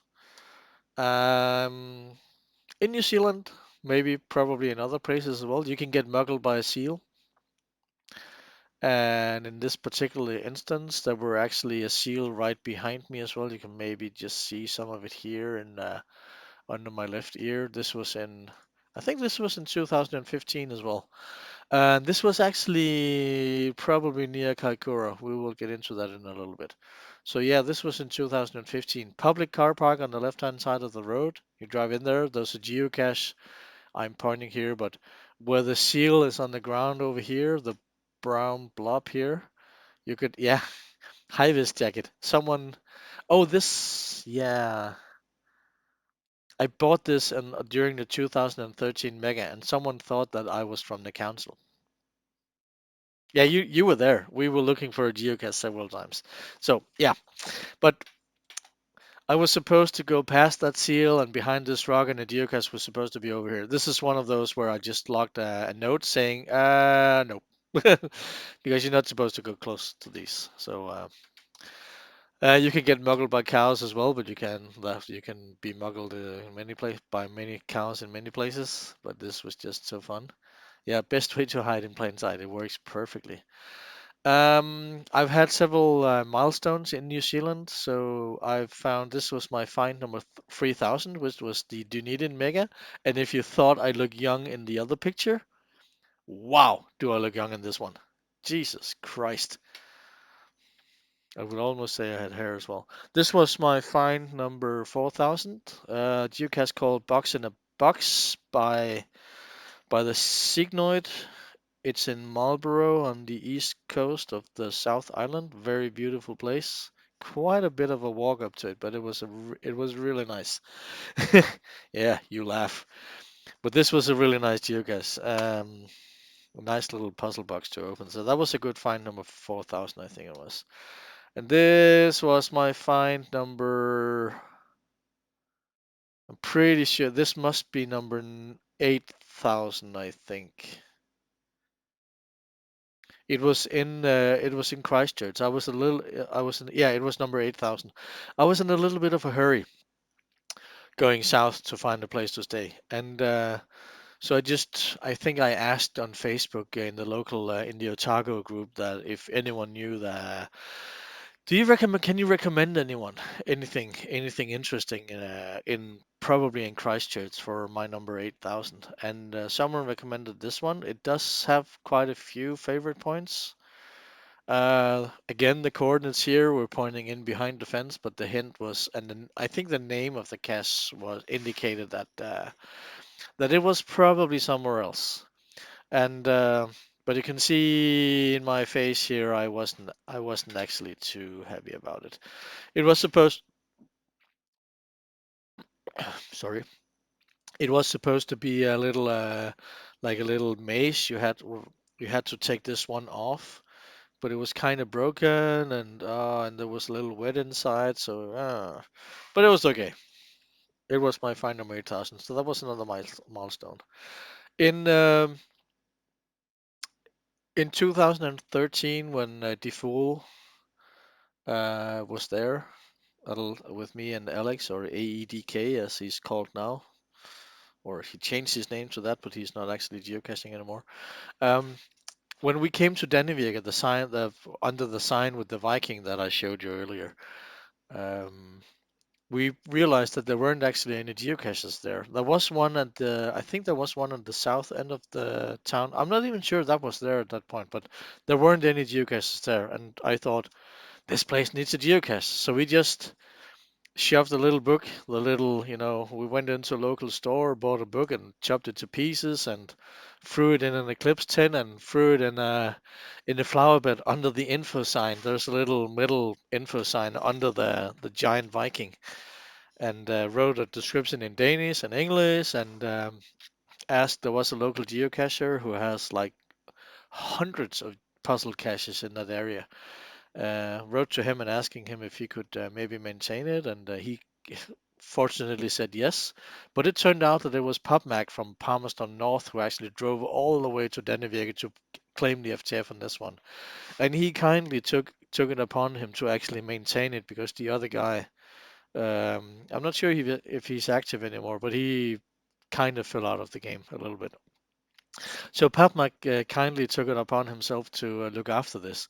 And when I met him, I think this at the Turangi event in was that in 16? Let me just check because I have all the geocoins here. Can anyone remember if the Turangi event? Yeah, it was in 16. So when I met him actually met him in person for the first time at the Turangi event, and he ran over the parking lot. And this guy is not young. But he ran over the parking lot. Oh, you're the Danish guy. I have something for you. And he handed me this container and this logbook. I have it somewhere here. I can't remember where I put it, but I still have it. And it was actually well, I wouldn't say it's in mint condition, and that would be a terrible pun, but it was actually still working. The lid was still working fine, and the logbook was dry. But he so happened to come by one day when the logbook was about to become full, so he took it up. So he actually replaced it with another one. Unfortunately, that cast disappeared as well. I think it disappeared last year, and but he replaced it again, and hopefully it should be lasting for several years. But it's just so fun to get the original container back after 3 years and not actually expecting it to be in that good of a condition. Of course, it has rusted quite a bit. So that was a fun story. Uh, yeah, the Christchurch cache was called Dialer cache, so that's how you knew it was in that pipe. Um, During the 2018 trip, I was there is a there is a challenge in Denmark called something with your other home country, where you need to like you can log this cache if you have more than a certain amount of your finds outside your home country, and it almost turned out that I knew I was getting close, but I didn't actually realize how close I was. I think I was 100 and something caches from actually having found more caches in New Zealand than in Denmark. And I think my current find is 3,112 caches in New Zealand. And at that point, I was at 3,002 or 3 or 400 something in Denmark. So that was a little crazy. So yeah. Um, New Zealand is in geocaching rain. If you're into stats, it's divided in 15 regions, which GSAC calls states. So if you're into stats, you can get all 15 regions like that. Um,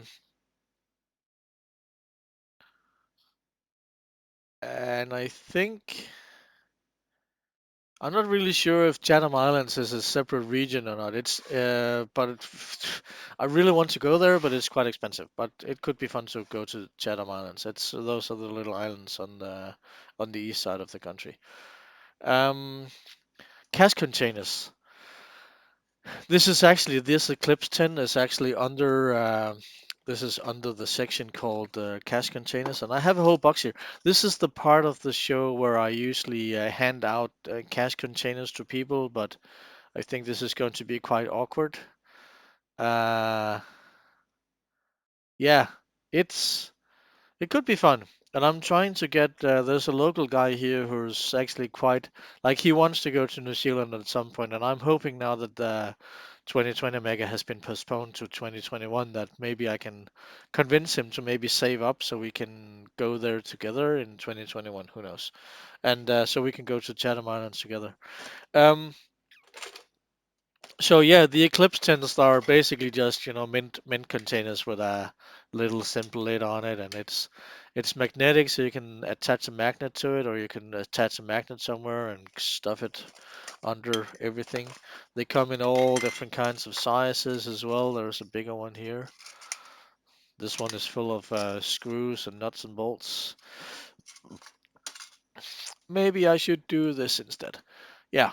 So you have the Eclipse containers like this one. This is same size as the Dannevirke container. Um, you have these. I think these are used for urine samples. Quite common as well. A good little container. In many places, they're actually you double stuff the containers, which is actually the title of my latest geocache here. It's called Kiwi Caching Double Stuffed, which is a mint tin with a small bison tube inside. The mint tins comes in smaller varieties as well, like this one. Um, you get these ones. These were wildly popular for a while. You could buy the Skittles and Smarties in them. I didn't actually see any of these in any of the shops in 18, but I've seen other like you can buy gum and stuff like that in containers a little bit like these. These are not in themselves super tight. Over time, they will, if you get dirt into the rim. Oh shit! There it is.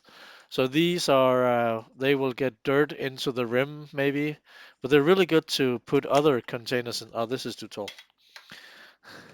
But you can put other containers like this one inside, so you can have a little double stuffed container.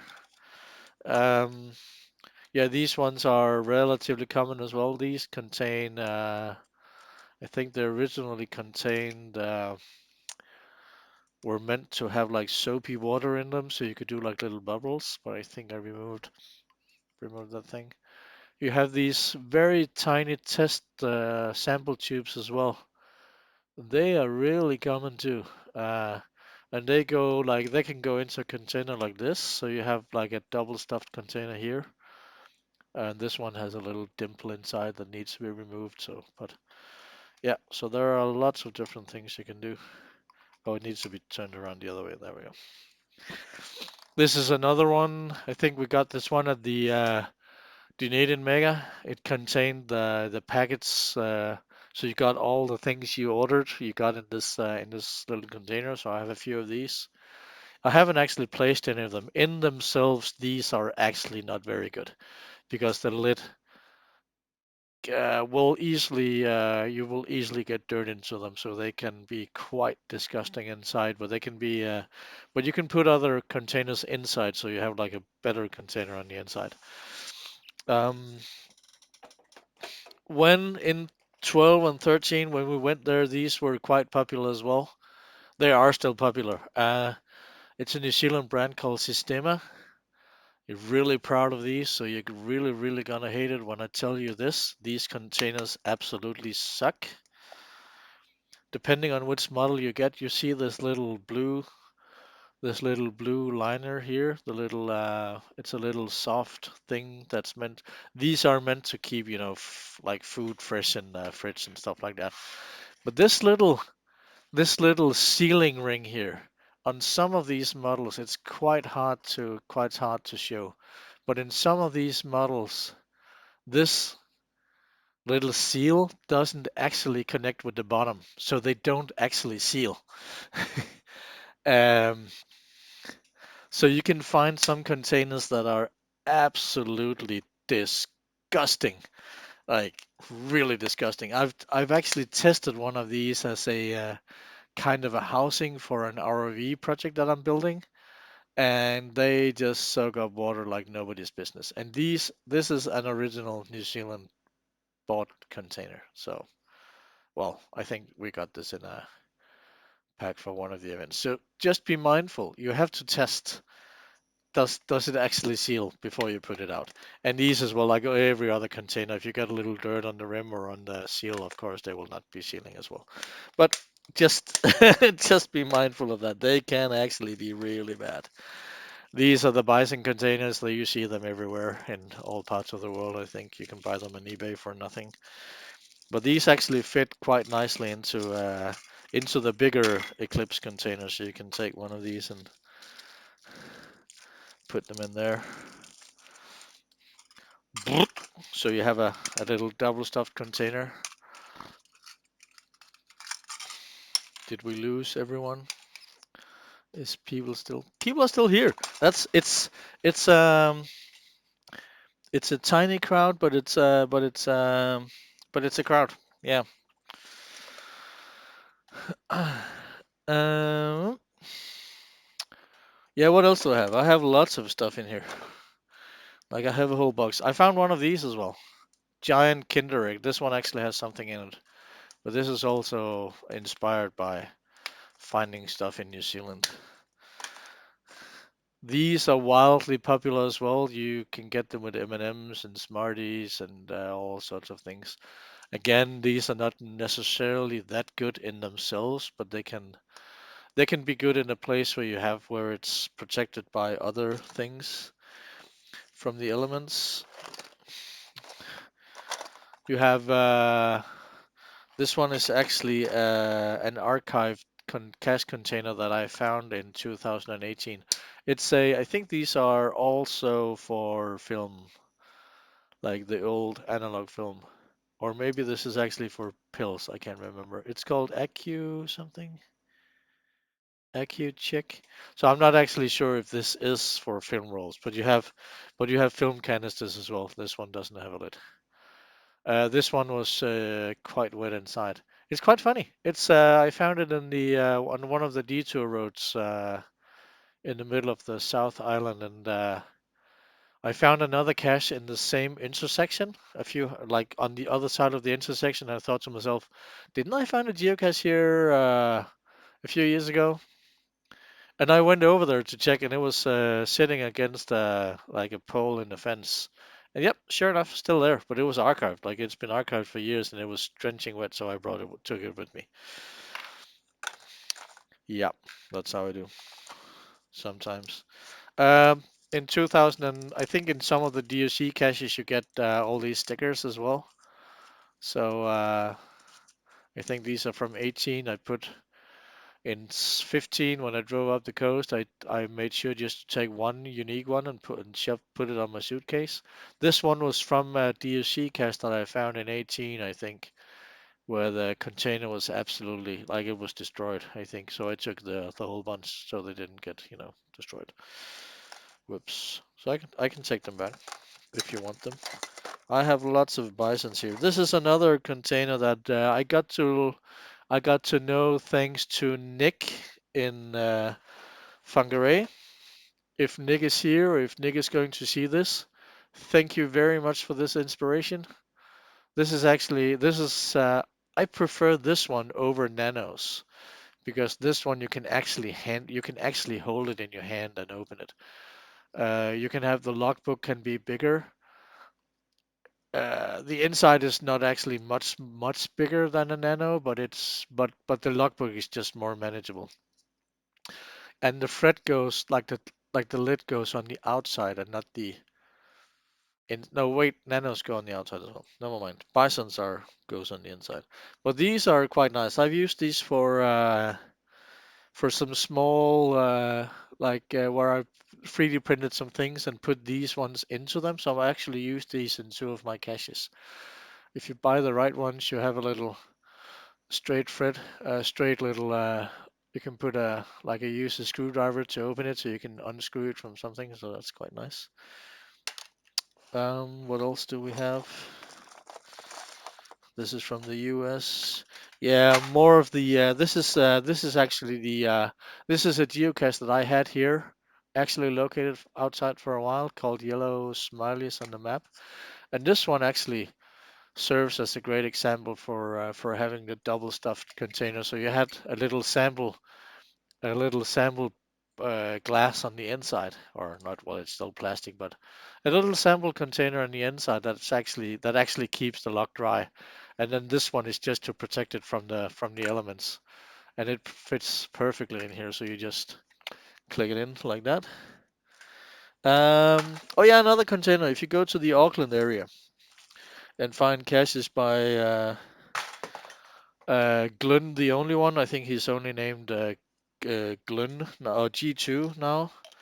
You will find lots of these. These are called V rockets or bottle rocket, I think. No, pocket rocket. No, V bottles, and they're usually camouflaged in things that look like rocks or metal or pieces of wood and stuff like that.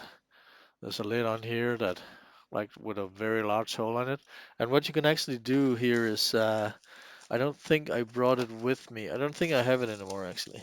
But you can take a little bit of PVC pipe, maybe 16 or 20 millimeters in diameter. Shove it in here, cut a piece that's actually the same length of the bottle, and put the block paper in there, so it's actually easier to get out. And that's a good tip for any geocache.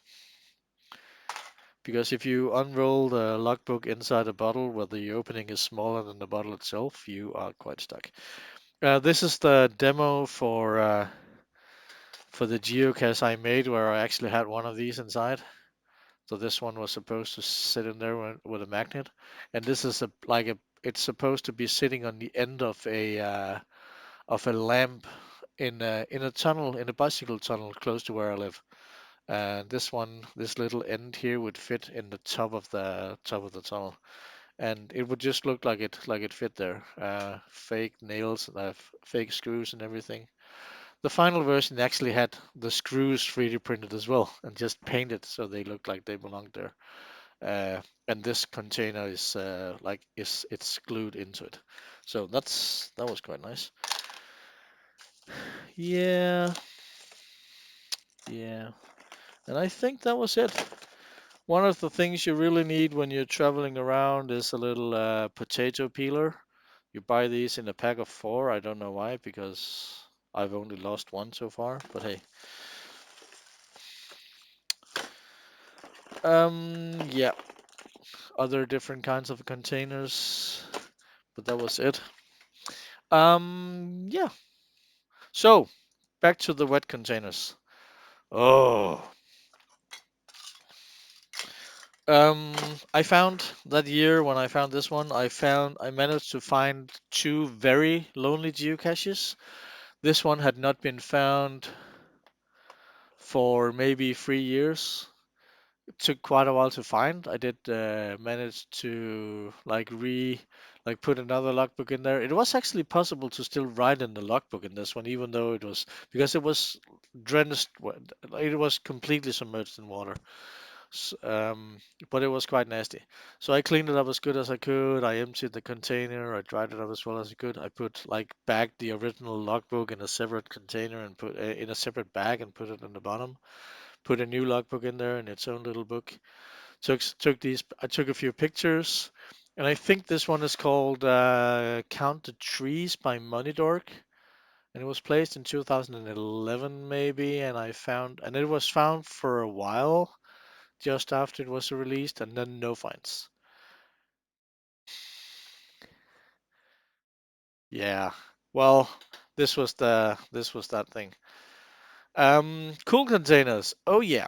This was I'm pretty sure that I think this one might be the one by the Kiwi Cacher or something like that. I'm not entirely sure.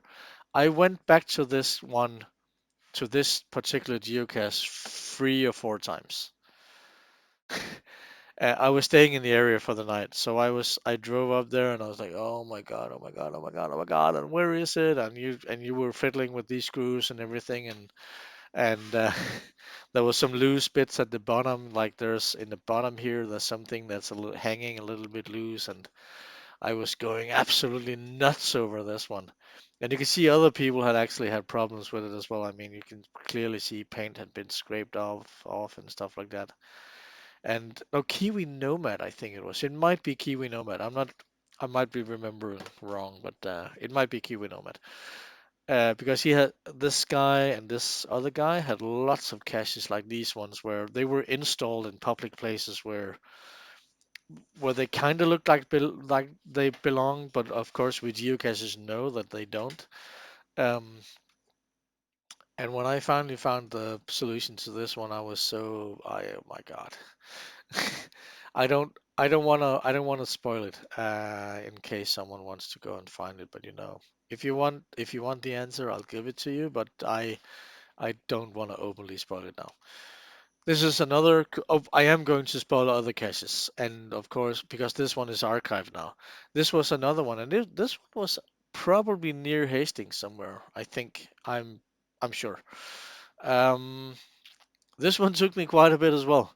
It's a micro, and usually you can hide caches in many places and guardrails here. You can hide them like under in holes in these wooden poles here.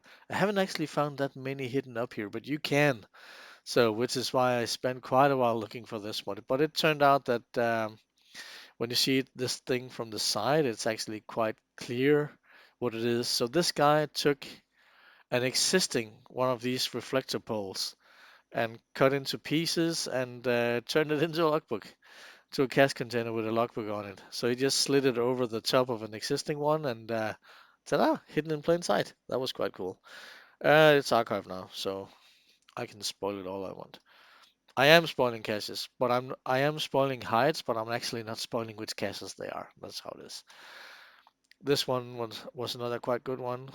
Probably quite common. I've seen quite a few of these, but they're still quite good. I mean, when you put this much work into them, why not?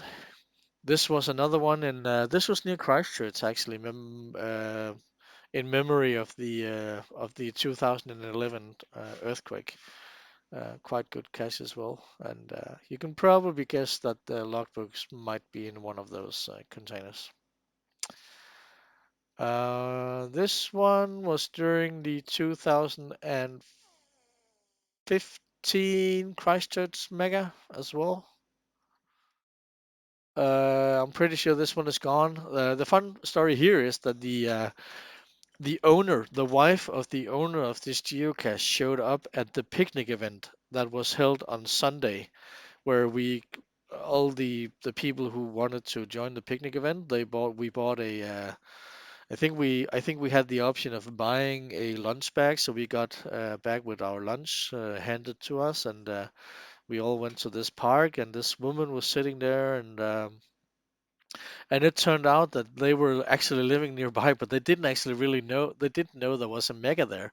They didn't actually really go geocaching that much. They had a few out there, but they hadn't actually gone and found that many, and they weren't really active. But this one was one of theirs, and it's called the Rip Tickler. It's not there anymore.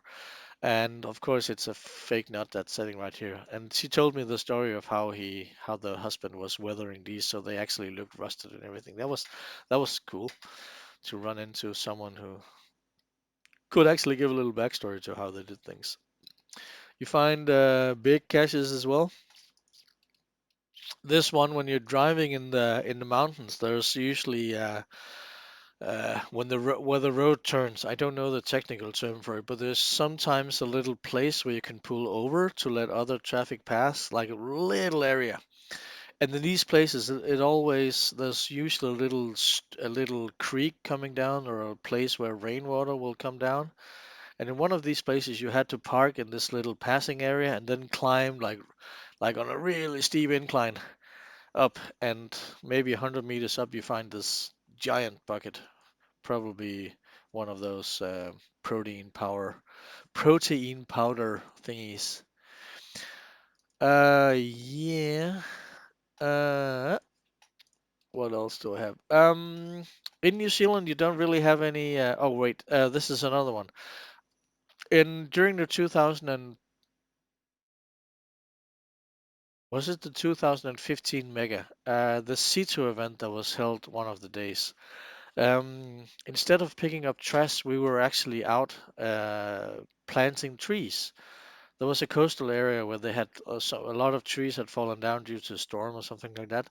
And then DOC wanted to make all of these little areas with all different kinds of vegetation. And the idea is that you make all of these little areas with different kinds of vegetation, let those bushes and trees grow up, and then have the wildlife actually distribute seeds, so you kind of replant an entire area using that. So this whole area here was planted by the help of Canterbury geocaching, as the sign says. And this is going to be a major spoiler. If you don't want to see or hear this, close your eyes and ears for maybe 30 seconds because the geocache is in the sign. Yeah, there's a little nut on the side here, and you're supposed to pull out this nut, and you open this sign, and the geocache container has been pulled out of something else. It was broken when I got there, but it was the idea was still cool. I really liked it. Got a favorite point. This is another one hidden in plain sight.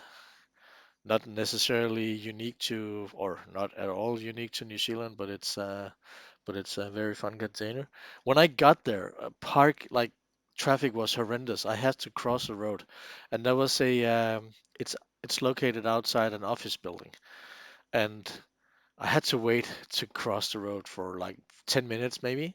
And when I finally got across the road, I barely made it to this machine when a woman stuck her head out the window and shouted at me, "It's on the other side!"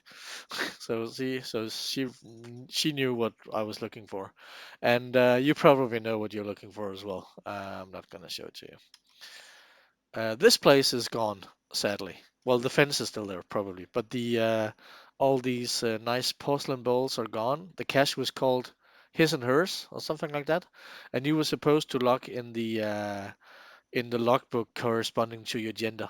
So this was the his part, and this was the hers part. So somewhere in here or here, there was a geocache container with a logbook, corresponding logbook. Quite nice.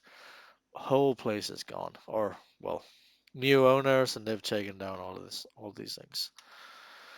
You can find Niagara Falls in New Zealand as well. I have a picture of the sign as well. It's not part of the show, but I have a picture of the sign. So and the sign says Niagara Falls, so it must be Niagara Falls. Of course, the real Niagara Falls is the giant waterfall on the border between the U.S. and Canada. Uh, but there was a surveyor here who thought that this little it had a kind of a resemblance to Niagara, to the real Niagara Falls. So he had a sense of humor and actually named it Niagara Falls. So there's a geocache there as well. You see places like these, you have these markers scattered all over the country. They're not like you can't see like several in the same place, but you see them once in a while, and they can actually host. You can place a magnetic container on the inside as well. Usually a little pill container or something like that. Uh, this is another nice place. This is on the west coast. I have another picture that shows you overview. You're actually walking. There's a little waterfall here, and you have to walk up here behind to get to the geocache, and it's really everything is just wet out there because of because the terrain rises so steeply. It's always rain. It's basically always raining out there, according to the locals. Um, but it was a really nice place. Another nice place on the west coast. Can't remember exactly where this was, but it was nice. Yeah, west coast. The title just says. You can drive. Sometimes you have to drive quite far, or walk, or bike quite far to get to that one geocache. And I think actually this road is 20 kilometers long with no exit. I think you had to drive maybe halfway out there to get to this view. Um, it's on the west coast somewhere as well. Fantastic view. There's a geocache there as well, and and a sign that predicts the future. So this local guy apparently foresaw that there would be tourists and people would be picnicking and playing the wheezing. You would hear the wheezing of the Satan invented accordion, probably in another dialect. Um, but yeah, uh, I need something to drink because I'm quite thirsty.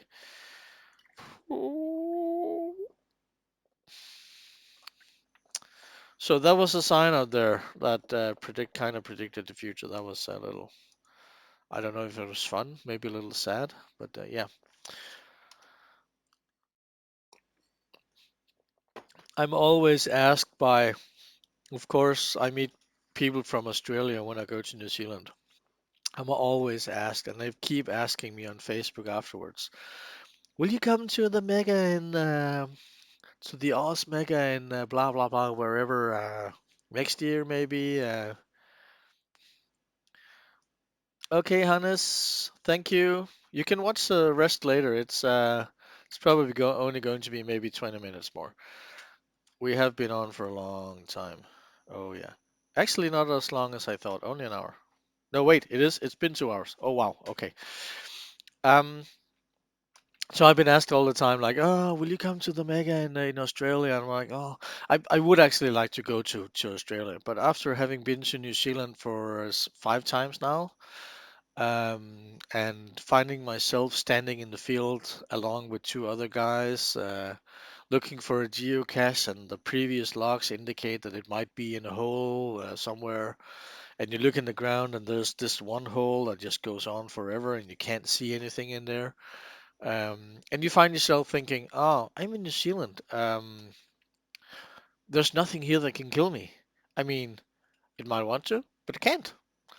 There's no like wild vicious animals, no snakes, no scorpions or little spiders that have, that makes your flesh fall off and stuff like that. So, you can just shove your arm into the ground and find the geocache. And I think I might be a little bit too much accustomed to that. I'm not really into the whole idea of having to shake my boots and everything every time I get out of bed and to put on my clothes. Even though the Australians keep saying that it's not that bad, and I'm pretty sure it's not that bad. But there's I just don't really want to be that one guy that gets that one spider bite or whatever. So yeah, this is a little video of me demonstrating how uh, how to go geocaching in New Zealand, what you can do. Um, there's no sound here. The sound is completely borked, and I am speaking Danish anyway. I'm basically explaining that if you find a geocache like this in Australia and maybe in other places in the world as well, and the hint says dig deeper, you would probably just look in the hole and go, "Can I see it? No." Then okay, it's gone. But New Zealand, you shove your arm all the way in there, shoulder deep, and you find a geocache. No problem. No danger. No spiders. No nothing. There are spiders there, but not harmful ones. This is from 2018. In 2013, Alex and DeFool and I were driving. This was on the North Island. It's a place called Horseshoe Falls, of course. I can't remember exactly where it is. Um, but it's a place where you basically drive off the road. There's a little parking lot, and you walk down a little path down to this waterfall called Horseshoe Falls, and there are two different levels where you can look at the falls from. It's a small waterfall, but it's a very nice place, and you are basically, as the background indicates, you are in the jungle as soon as you step off the parking lot, and it's a very nice place. And now this year, I noticed that the original cache we found down there had been archived, and another one had been placed close by. So of course, I wanted to find. No, this was on the No, it was on the South Island. It was with Alex in 2012. On the South Island, on the way somewhere between Dunedin and Invercargill, on the southeast end of the South Island. And so I walked down there, and there was another cache down there, and there was another one even further down where you could walk down and walk on a part of it, disused part of a railroad that had been turned into a little walking track as well, walking trail. And you could find some caches down there too. So I walked down there and I thought, I wonder if the cache, like, what happened to the geocache that we found? And I actually looked it up, and turns out that it was archived, but it wasn't necessarily mentioned that it had been removed. And since it was in a quite easy to find location, I actually just went there, and lo and behold, it was still there. And someone had written a note inside that this was belonged to Bitsprey, and this was the Horseshoes archived geocache. And I did get a story afterwards that this particular geocacher or geocacher couple have a habit of archiving some of their caches, even though nothing is wrong with them, and never, and maybe not never, maybe never. removing them, actually removing them. So that was quite fun. And I even managed to find the original log from October 15, 2012. And this is my terrible handwriting. And this is Alex from when he was called Alex Esman. So that was fun. Driving around New Zealand now, we are probably into the yeah, classic hiding spots are, in trees and under flags and at the end of guardrails or under guardrails. You find lots of caches when you drive around in the country. You have like fences everywhere, and you have these corner braces. So you either have like a little corner brace or something called a stay, which will be bracing the corner from like away from the fence or something like that. And there are lots of like good hiding spots under those braces, like amazing hiding spots. I've been looking at fences in Denmark, and even the ones that have braces are terrible. No room under them. Really amazing. Um, I haven't. There's another video somewhere, but this is some of the Lake Pukaki. Oh yeah, I can't remember the name, so thank you for that. But it's so beautiful, and this is the road. I mean, the country is so big. I know if you live in the U.S., you're going, oh, boring. See this every day. But I live in a flat country. I don't see this every day. Amazing bridges over rivers where you can like this is like hanging bridges, wire bridges, and they are really amazing to walk on when you weigh 100 kilos. I tell you that they swing a lot. Another one of those roads where you can do 100 kilometers an hour if you dare. And notice the arrows on the ground, just to remind you that you have to stay on the left. On the west coast, you have lots of mining areas. There was a small gold rush in the 1860s, 70s, maybe. So there are lots of areas where you can find disused mining shafts. This is one of the taller ones, and some of them are open to the public, so you can walk in there and check it out. I even found, I think, I'm not sure I have pictures of it, but I found another a few days after or before the really nasty cast I showed you earlier. I found another one that hadn't been found for 3 or 4 years, and I think only one or two teams actually found it after me. And I think it was the Gators that found the mine shaft one after me. After my advice, they asked me if I could tell them where it was. This is another picture of the west coast. You see the clouds are hanging low, and everything is just wet and green. This is the overview, the picture where the waterfall was over here on this side here.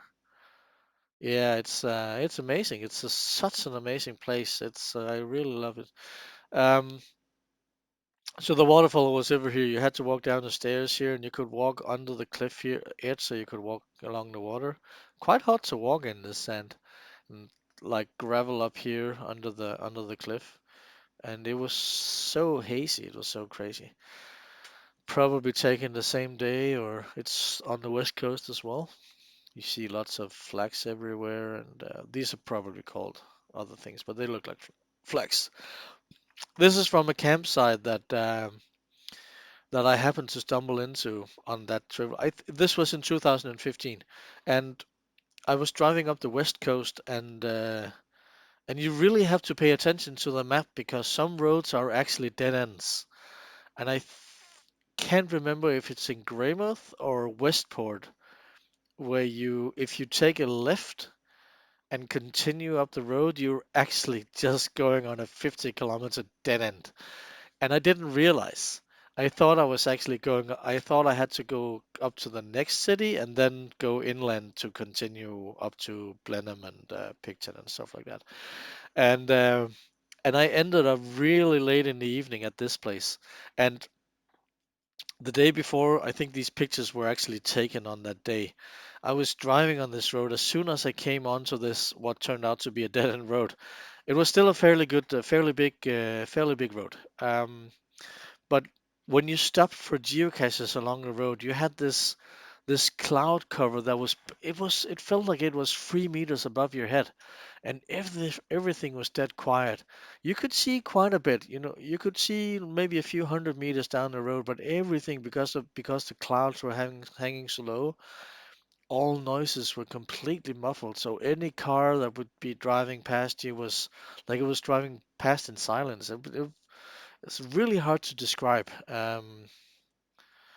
But it was really nice. And I drove up there, found quite a few geocaches, and I realized, okay, I have to find somewhere to stay, and used the app to find this campsite. And I arrived after dark, and because this was like really early in the season for most campsites, and this is the West Coast, so there's not much going on in the off season at all. You come in there and there's a little sign, the entrance is up here in this end, and there's a little sign that says, "Do come in, sign yourself into write yourself into the guest book, and um, and do come see us in the morning for payment." And I think there was a little price list as well. And the cafe there was closed, and there was nothing going on. And it said that we were happy we could use I mean, if we wanted to sit here and eat our food, we could do that, and there was power here, and they even had Wi-Fi. We just got the access code to the Wi-Fi router. So this is actually one of the only places where I had truly had free Wi-Fi. Um, but of course, they did urge you to not overuse it. So I stayed there for the night, and in the morning, I think there was one other car parked in the campground, and they had lots of wekas running around. I have a picture of the weka birds later. Little brown thing, bigger than the kiwis, maybe yay high. I am. There's another bird that looks a little bit like the weka. Like the weka is maybe seen a little bit as a pest because there are so many of them. There's another bird that looks a little bit like it, but it's very rare. So yeah, so they had weka everywhere in the grounds, and you go there, and there's a little shower in like a little simple shower in a little building next to it, and so in the morning I was sitting there updating my database, my GSAC database, and looking at the maps, and then I realized, ooh, I'd actually taken a dead end. And for some reason, I actually checked, so are there any non-found caches at all in the area? And it turned out that basically across the road there was the start of a, a track that led along a local river into the country where one of the local geocaches, there's a local geocaching couple who go mountain biking a lot. It might actually be Bit Sprayer. They have lots of caches, lots of good caches. But they had placed this track with 8 or 6 caches along this first at first it was a road, and then it turned into biking and walking, like a place where you could only take your mountain bike or walk. And I think I could get to the first 2 or 3 of them by car.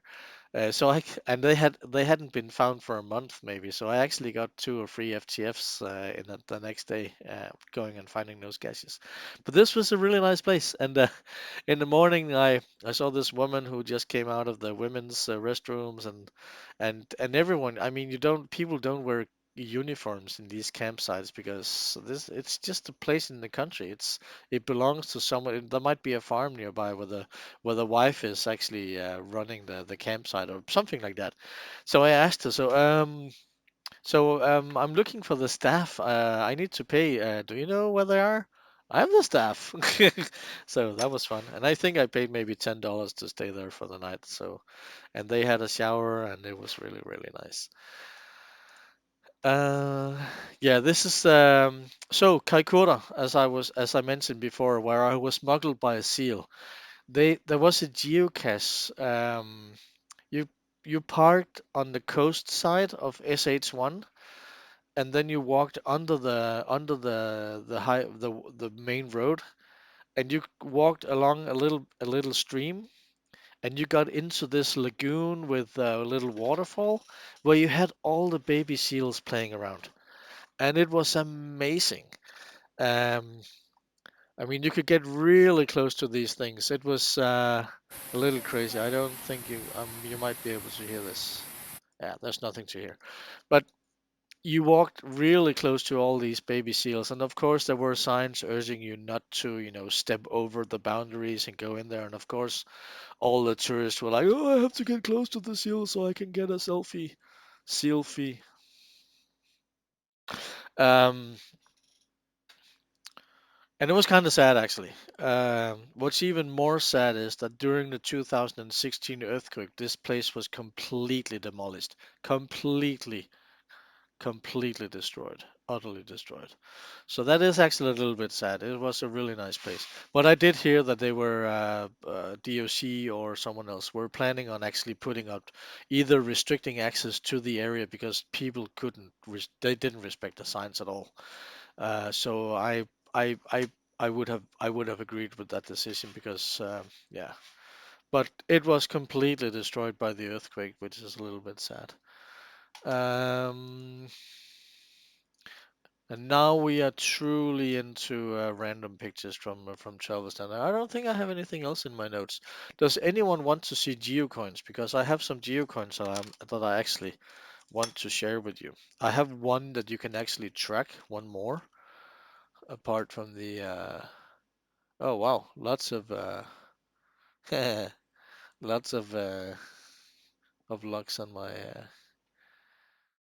Chris is looking something as well. So Chris is here. Maybe Chris is FTF racing. I don't know. No, can't be. So yeah, this is the coin from the very first the Dunedin Mega, 2012. The little local penguin. I can't remember the name of the species exactly. Maybe yellow-eyed penguin. I wonder why it would be called yellow-eyed. Uh, and you get to see the tracking. I have two of these. You get to see the tracking code for this one. Can you? Is it visible at all? Let me know. Because I have a. Oh wait, no, you can't see it at all. This. So this is the coin for the 2012 mega in Dunedin with the little penguins. Yeah. And I I just realized that of course you can't see anything in that tiny little picture there in the corner. But yeah, this is the first one, and this is the tracking code. Should be visible there. Little there. There we go. And I have two of these, but you're only going to get to see one of them. The other one is active, but I've decided that this is the only one I'm actually showing, so I don't get mixed logs and everything. So yeah, everyone has seen it. Otherwise, you have to go back, pause the stream when the stream is over.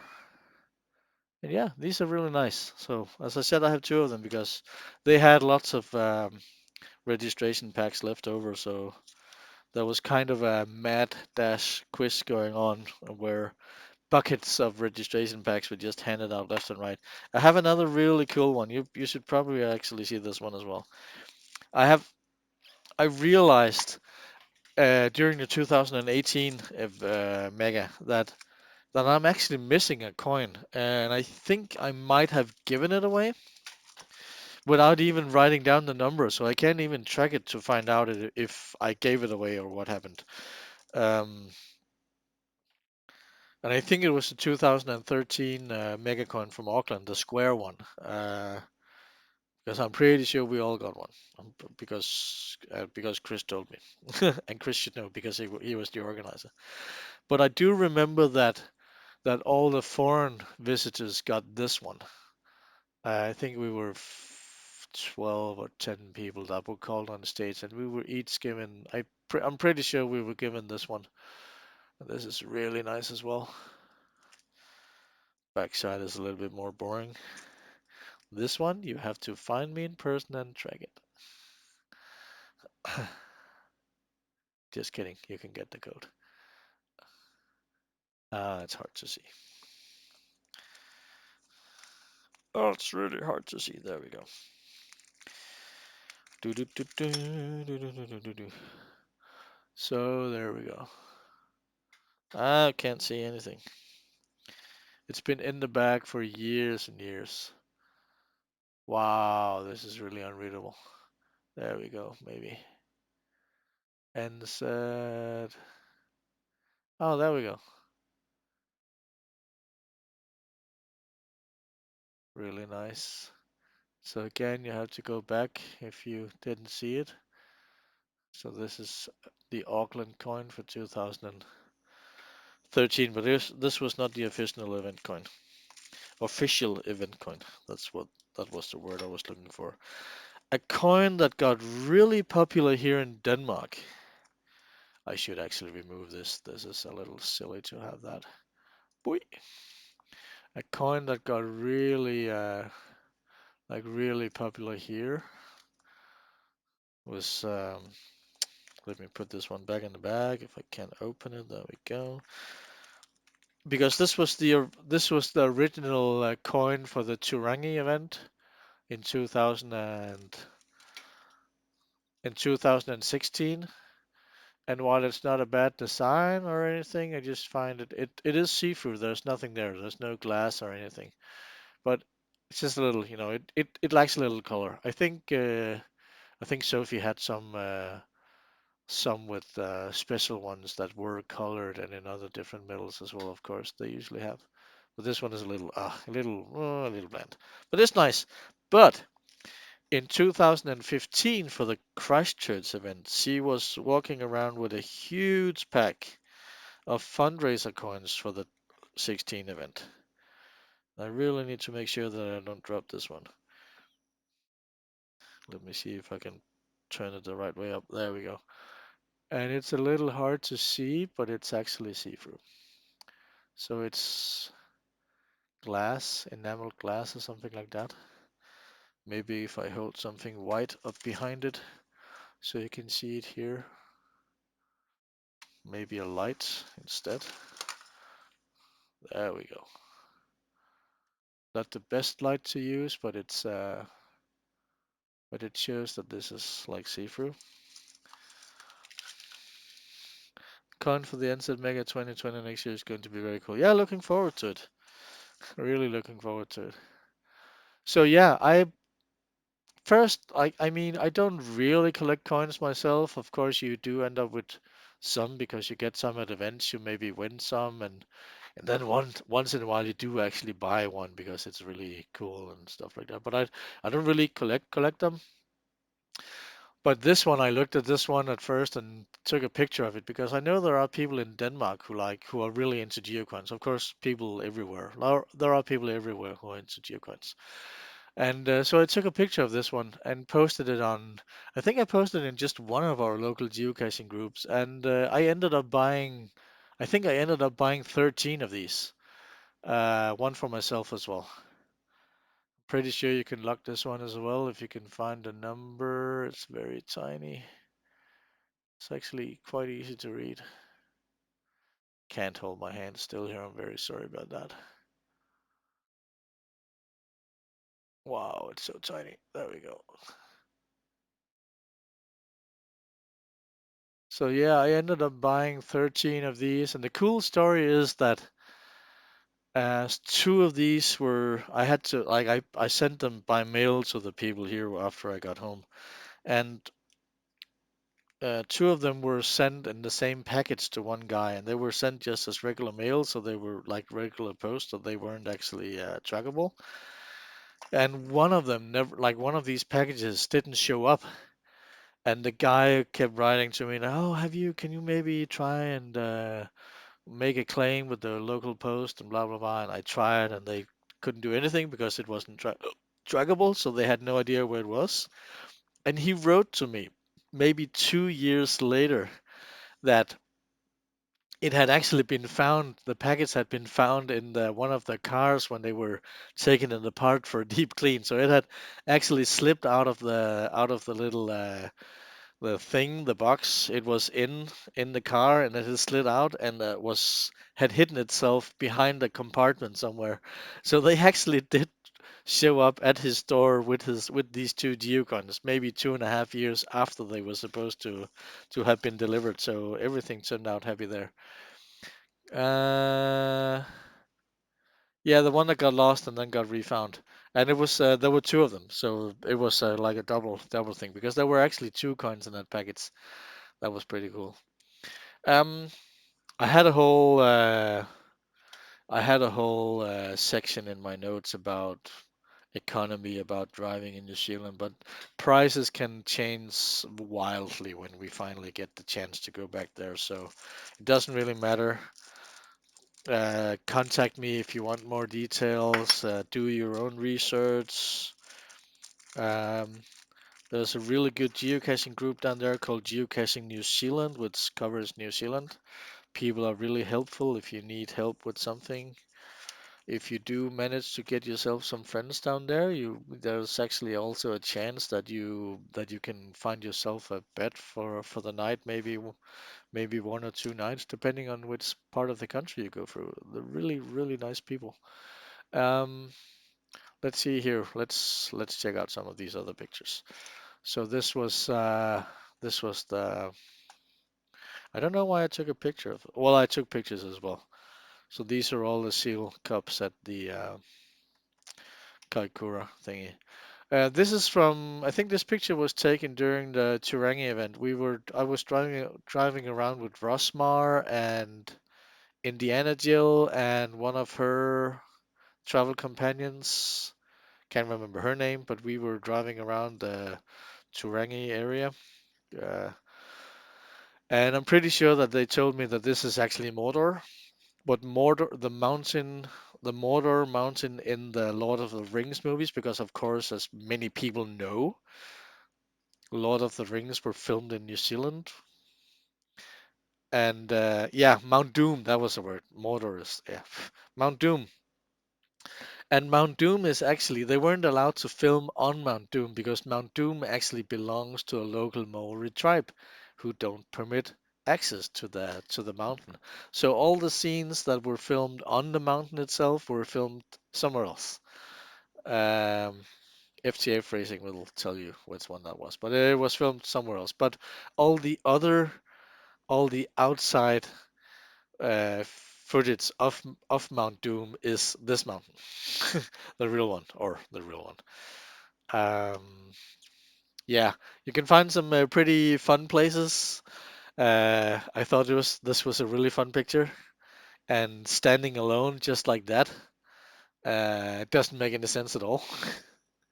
Mount Ruapihu. Yeah. Ah, okay. Yeah, can't see it, but it's over here somewhere. So yeah, so historic place here, and if I remember correctly, this was actually I can't remember if if I made any notes about it. I did not. If I remember correctly, this was in the area relatively close to Dannevirke, the the town that was actually not necessarily populated by Danish immigrants. There were two towns in the area, Dannevirke and another place called Northwood, which is just northeast of Dannevirke. And there were, I think, if I remember correctly, there were 72 families from Denmark and some from Sweden and some from Norway that were that all went there at the same time, and they had been given their own little piece of land. And their idea was that they were going there to become farmers and farm the land. I think they went there in 1870, 60 something or 18 something because they were not agreeing with the politics in Denmark at that point, so they wanted to leave for other countries. We had lots of immigrants that went to the U.S. as well.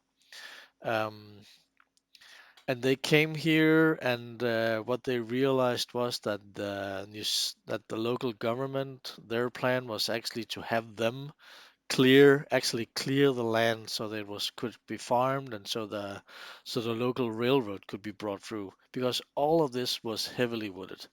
So they had a rough time here in the beginning. And if I remember correctly, this was the place where the on the other side of the road. This is where the Germans were buried. The They had some. There were some Germans there as well. I think this was the place, but I can't remember exactly. I just found this sign funny. So, but in the countryside somewhere, you can find this one place where there's a sign that this is actually where the first immigrants from this immigration wave were buried, and lots of these places are just turned into regular grazing fields now. No tombstones or anything left.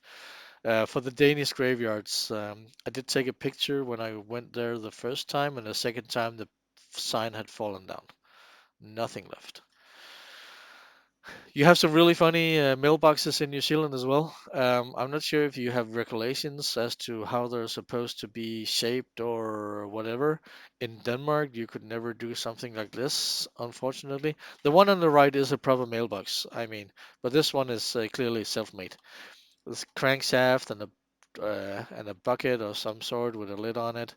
I really do like these mailboxes because you can stuff a whole package in there, so you don't have to leave it out in the rain or go and pick it up at the post office. In Denmark, they're supposed to be locked, and you're not supposed to be able to get in there to take stuff out, stuff like that. I really like these. So you had lots of these. This is a little spoiler video. I'm not going to show that. I don't know why this picture is still here, but these are the pictures from Horseshoe Falls. You really do like your murals. This is on the east coast, somewhere on the North Island. In a town where I actually thought there weren't any really good caches. And then I drove a little bit more north, and then things just turned. Oh my God. I mean, I had to go on the internet and look things up and ask for help to find some of these, and they were really good. But across from the location of one of these caches, there was this mural, and it's when you look really close, it's a giant whale. And I think the next picture will show you that all of these things are trash. Like inside the whale, it's filled with trash. It's it's kind of sad, but it was really well made. In New Zealand, they really like things made out of corrugated iron as well. If I don't know if you noticed in the campsite in the dining area, all the dividers between the booth were corrugated iron. This is these things are made out of corrugated iron, and this is made out of corrugated iron as well. There's a geocache next to this one, and the description is really good. And I cannot remember what the name of the geocache is, but the geocache indicates that close to the description indicates that close to the cache, there's kind of a rowdy lady living. Kind of a rowdy lady. Something like that. And of course, when you drive there and you look up and you go like, oh, okay, so that's what they were talking about. Well, that's quite fun. This is a whole eyesite. This is one of the information sites that's actually built out of corrugated iron. That's shaped like a shepherd and his dog. That was quite well made. This is another one, an alien eye in a field, just sitting there, really weird and random. This was on the North Island somewhere as well. There was a whole group of these little piglets, wild boars or whatever, made out of layered iron. That was really well made. And I think there was a geocache in one of them or close to them. I can't remember exactly how it was, but that was really cool. On the North Island, when you're driving up on the east coast in one of those very remote areas north of Gisborne, I think it was, you have the opportunity to find some archived caches, and unfortunately, I missed one of them. And there was another one that had been placed by someone, found by one person, and then maybe another person had put down a replacement container because they couldn't find the first one. And then maybe a month before I got there, someone had actually managed to find the original container. And I went there and I looked for it and I looked and I looked and I looked and I looked and I no, there were two caches placed in the same area because the first one was archived, but then maybe refound. And I went there to look for it, and I think I might have only found the new one. so I couldn't really claim a fine for the old one, I think, maybe. No one could really tell me which container was what because the logbook didn't state which one I found. But in driving up there, you're really out in the middle of nowhere. There's no, a really, really curvy road. And I came down to this campsite. You're driving over a cow, a little cow stubber on the road, and you find a sign. There's a sign down here somewhere. The road down is you come down this road if I remember correctly. Maybe no, you come from the other side. That's how it is. And there's a little sign here that says that if you're staying in this upper part, you actually need to book in advance back down in Gisborne or something like that. Like what? But if you stay on the other side, it's free. And this building right here is a building with facilities like there's a toilet and running water, and there's a dump site. So if you have a car with gray water, you can actually dump your gray water there. That was pretty cool, and it was free. It was free to stay down there, so I stayed down there. But up here, I drove my car up here in the morning, took a picture here. There was a geocache up near a fence here, with a really great view. There's a river running over here in the background. You can't see it, but it's a really nice place. So, but it was completely dark when I got there, so I couldn't see any of this, of course. This is another great view. You just sitting there. That was in 15 where I got upgraded to a RAV4 because the Subaru broke, unfortunately. I'm pretty sure the hint for this one was under flags, or maybe it's just a nice place on the west coast or east coast. It's on the coast somewhere. Well, I can't remember exactly where. It might actually have been close to this place. It's called somewhere with pancakes. How? It's not Milwaukee Boulders. It's something with P pancakes. FTF Racing in 3, 2. Yes, you have a history of breaking cars. Yeah, you know that. You know it to be true. Yeah, Punakaki Rocks. That's what it is. Thank you, Brucey. And they do really do like they really do look like pancakes. I think I've passed this place twice now, and the cafe was closed both times, so no pancakes for me. Sad face. No, this is on the West Coast, right? Tell me I'm right. And I've only been on the West Coast on the South Island once. I don't know, but the cafe had closed like an hour before I got there. When you really zoom into these, they look like a really sci-fi city. It's yeah, South Island, West Coast. Yes, I remember correctly. I remembered something. Some geocaches are really hard to find. Some of them are really easy to find. So this is the like in the on the embankment for one of those wooden bridges that I showed you a picture of earlier. You just look down and oh, lo and behold, a geocache. So that's one. Really breathtaking views. This is a river somewhere with a road going on it, going somewhere. This is something you don't see in Denmark anywhere. Layered landscapes. That's so amazing. So, Defool, are you ready to go next year again? Maybe along with Philip and me? Maybe. On the way to when you drive to there's a place called Milford Sound, and there's a one-way. Oh, it's not a one-way. There's a dead-end road going out to Milford Sound. You have to get gas at. I can't remember the town anymore. There's one of the last towns before you actually get onto that road. You have to get gas. The signs don't really say anything about you having to get gas, but I thought it might be a good idea. It's generally a good idea to fill up the tank when you can. And so you drive 100 and something kilometers to Milford Sound, and on the way there, you go through an area where these mountain parrots live, and they're called Kia, something like that. And they are insanely endangered. And they are insanely endangered because these animals are really curious. So they come down to check out the tourists and all the cars, and of course the tourists are getting out, and the tourists are feeding them, which makes these Kia very lazy, so they don't actually go out and forage food for themselves. So when the tourists go home for the season, they die because they don't know how to find food themselves. And people are stupid, even though there are signs everywhere that says don't feed the Kia. People are feeding the Kia because, oh, it doesn't hurt that I give them just a little bit because I'm the only one doing it. Yeah, yeah. But there was a car here 2 hours earlier that did the same as well. There's someone coming tomorrow as well. You're, how are you keeping your daughter from shoving bread out the window?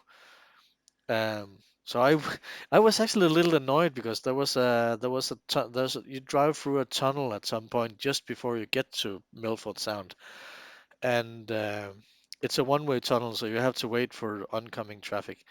And there was someone in the car right in front of me that like there was a sign right next to their car that told them not to feed the birds, and this guy was standing there looking at his 4 or 5 year old daughter feeding the birds, and I just got so annoyed with him. So God damn it, man! Look at the signs. You can't do this. And I really got the thought that maybe the area should actually be restricted to people who were only willing to, like, if you really want to go to Milford Sound, and it is an amazing place. It's so crazy wild. Um, but you have to pay a massive deposit to go there, like hundreds of dollars maybe, with strict causes that if there's just the slightest suspicion that you've been feeding the Kia or not obeying whatever rules you're supposed to obey when you go there, because there are really strict rules about wildlife preservation in New Zealand. If there's just the slightest slightest suspicion that you haven't um, paid attention to these rules, you don't get your deposit back, and it might, of course, put a heavy limit to the amount of traffic you get there, but you might actually save the birds.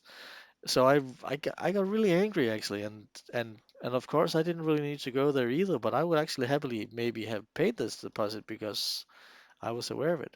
But they were really cute, and they were taking people's cars apart, and that was so funny because they were just standing there looking, going, "Oh, what's it doing? Oh, it's removing the bottom plugs from your car. No problem. You're gonna rust away in years, mate." Yeah, this is a local queuing situation, and this is a joke that only worked in Danish because the Danish word for queue sounds a little bit like the Danish word for cow. So yeah, no need to go deeper into that. This was from the South Island back in 2016, maybe. I was staying in one of those I think this was before they changed the rules about where you could actually stay with just a regular car. Because you drove up this very tiny road in the mountains somewhere between Twizel and Queenstown on the South Island. And you drove up this little mountain road and through this you had to open this cow fence and close it behind you, and there was a little, what's it called, a dump toilet, and that was it, no running water or anything, and you could sleep in your car there, and it was 0 degrees Celsius when I woke up. There was ice on the car. It was so freaking cold. Um, this place is the geographic middle of New Zealand. It's on the South Island, on the northwest end of the South Island. So there's a giant marker that points to. Yeah, you can go up there and take a selfie and see the literal center of New Zealand. Uh, this is from a place called Moraki Boulders, which is on the east coast of the South Island, somewhere between Christchurch and Dunedin, if I remember correctly. Like Dunedin to going towards Christchurch. They look like little Death Stars. There are various sizes, and it's mineral composites that have started around a tiny speck, and then they've been like the coastline has eroded, and then these boulders emerge, and people call them Oh, Nelson, there's a new geographic center. Oh, interesting. So you have these boulders there, and I think there's another place in New Zealand where they have them, and I think they are also found in other places of the world, but they're not that common. And people call them devil's eggs or dragon eggs or whatever, and some of them look a little bit more whole. This one is a little bit eroded, but they're quite nice, quite fun. So there's a whole visitor center regarding these more rocky boulders. Quite nice. This was going into the campsite. I showed you hours ago. I showed you a picture of where you could wake up in the morning, and I think this was the road going into that campsite. I was a little in doubt if my camper could actually go through there. This was on the west coast of the North Island. I should actually look it up on the map because it was a really nice place. It was a place with some really nice geocaches. So let's see here. I think the mountain was actually called Mount Taranaki, but it was Mount Taranaki, yeah. So it was somewhere west of New Plymouth, north of Mount Taranaki, going down the coast. I managed to find a campsite there that didn't cost anything, or yeah, it didn't cost anything, and it had a toilet with running water, so it was great success. And I could sit in the car and cook, so that was good. That was the same lake again. Oh, this is another one of those videos where you could just shove your arm. This was in. I'm not exactly sure what this one. I think this was Gisborne as well. Yeah, this was in Gisborne. Gisborne is the place where Captain Cook actually set foot first time, so that was quite fun. This tree is called Pohutukawa or something like that. It's a tree with it looks like it has multiple stems and it has all of these little weird branches growing on the outside. Again, lots of hiding spots in there. I think I spent 15 minutes there looking for it. Another mailbox. Another mailbox. That was once. I think I saw the one of these in the UK as well, a little tractor. So self-made mailbox, quite cool. Another mailbox, but this one has a geocache on it. Can you spot the geocache? I'm gonna give you like 10 seconds.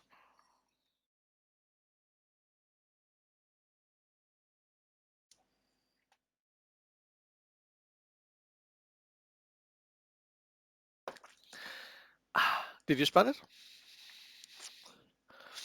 Of course, it's a nano sitting right there.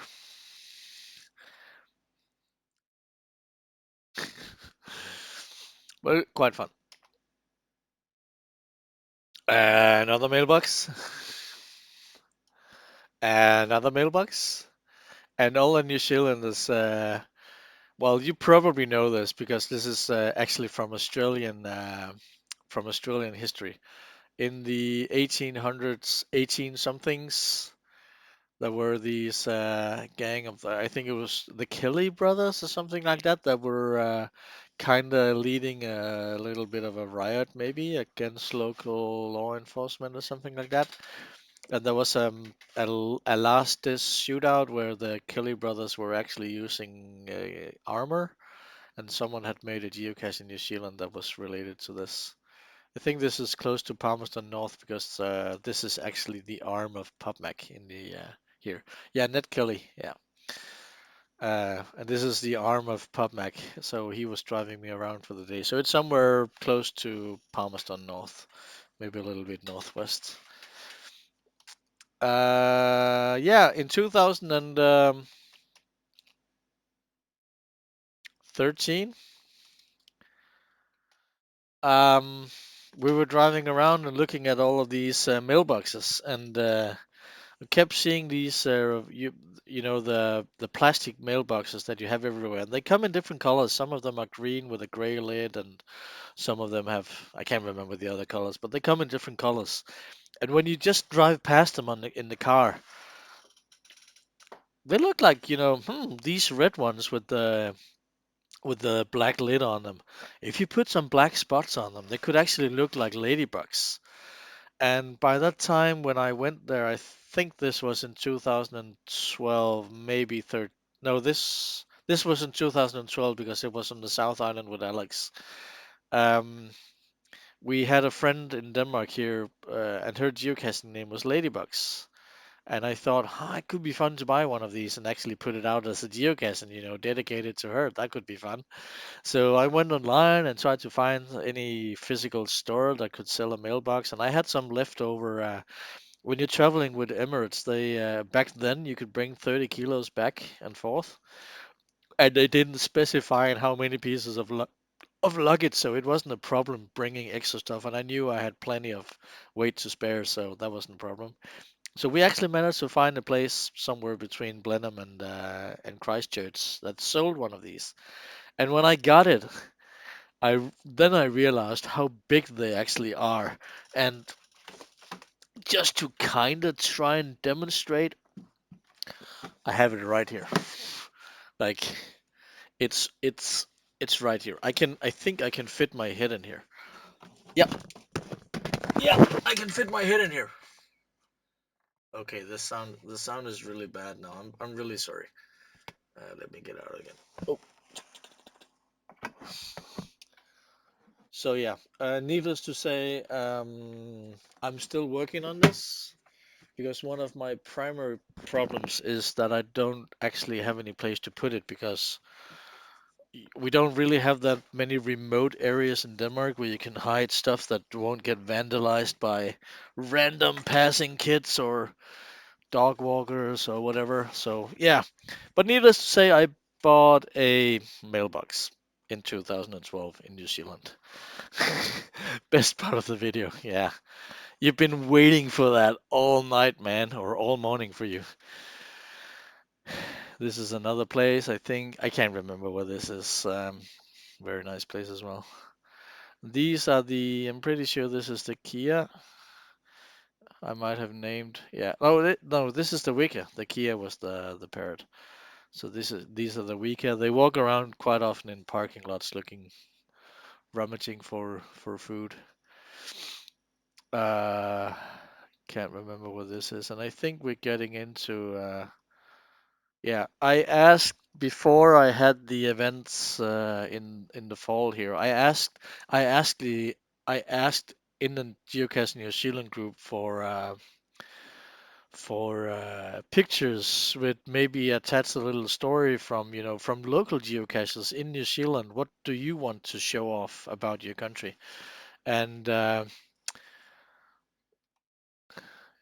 yeah, so this was actually sent to me by it's Jill. I can't remember her geocaching name. Maybe she is from Australia, but I think she's living in New Zealand now, driving a camper van. I can't remember. She sent me these. I can't remember where they're from. This is Jill as well. This is also from Jill. This is also from Jill. Yeah, these are the they look like flags in bloom as well. This is from a guy named John from a place called the Goblin Forest in Waikanai. Wai, Jesus Christ. Wai, Waikanai something. Nuffred. Ah, okay. Yeah, Nuffred. This is a really, really cool place. I mean, this is West Coast stuff right there. I mean, all the trees are just completely overgrown with moss and everything, and this forest looks like it could come alive any second and just eat you. Um, this is from a guy called Mike. There's a geocache here called GC782BF. I'm not exactly sure what this is. I think the story here was that there's a walking trail that starts here or ends here at this little hut, and there's like this. It's a little shelter you can walk. The end is open. You can just walk into it. So that was a nice place as well. This is my second to last picture of this show. This is on one of those inland roads east of Blenheim. I'm pretty sure it was on the South Island. Really nice place. You could I'm just checking my yeah, I think it's on road 63 or something like that.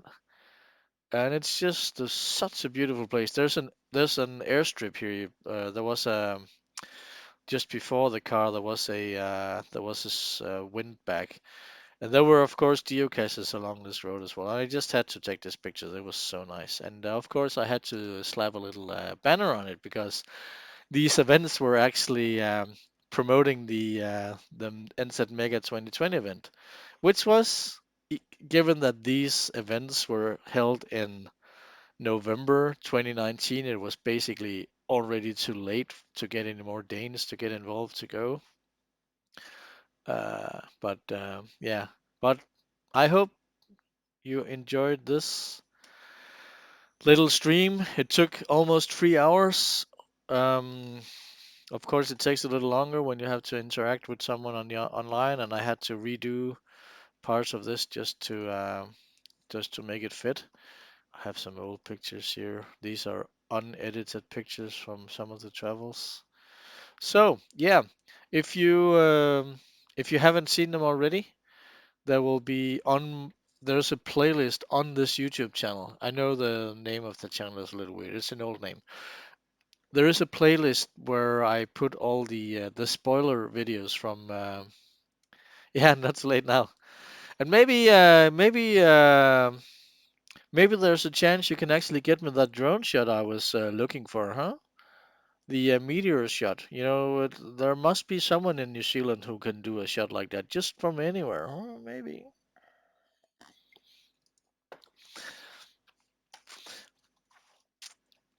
Yeah, this is the ponga tree. Boiling mud.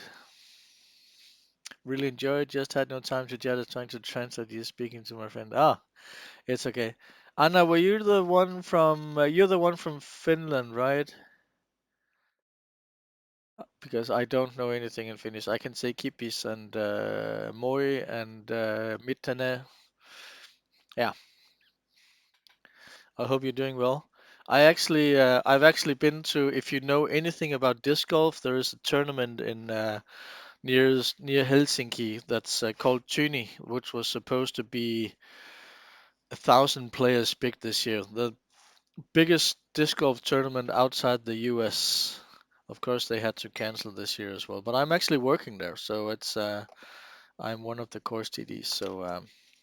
So I am going to go to Finland. I have a plane ticket that I need to use later this year when travel restrictions are lifted again. So I will go there, and I will still use my plane ticket and go geocaching instead. Everyone is welcome to go to New Zealand. Yeah. Can I ask where in Finland you are roughly? I don't know any. I know where Helsinki is. I know where Oulu is, but I don't know where anything else is. Turku, yeah, Turku I know, but where is it? Like north, east, west, south? It's a big country as well. From the middle, yeah. From the land of the thousand lakes and the billions of mosquitoes.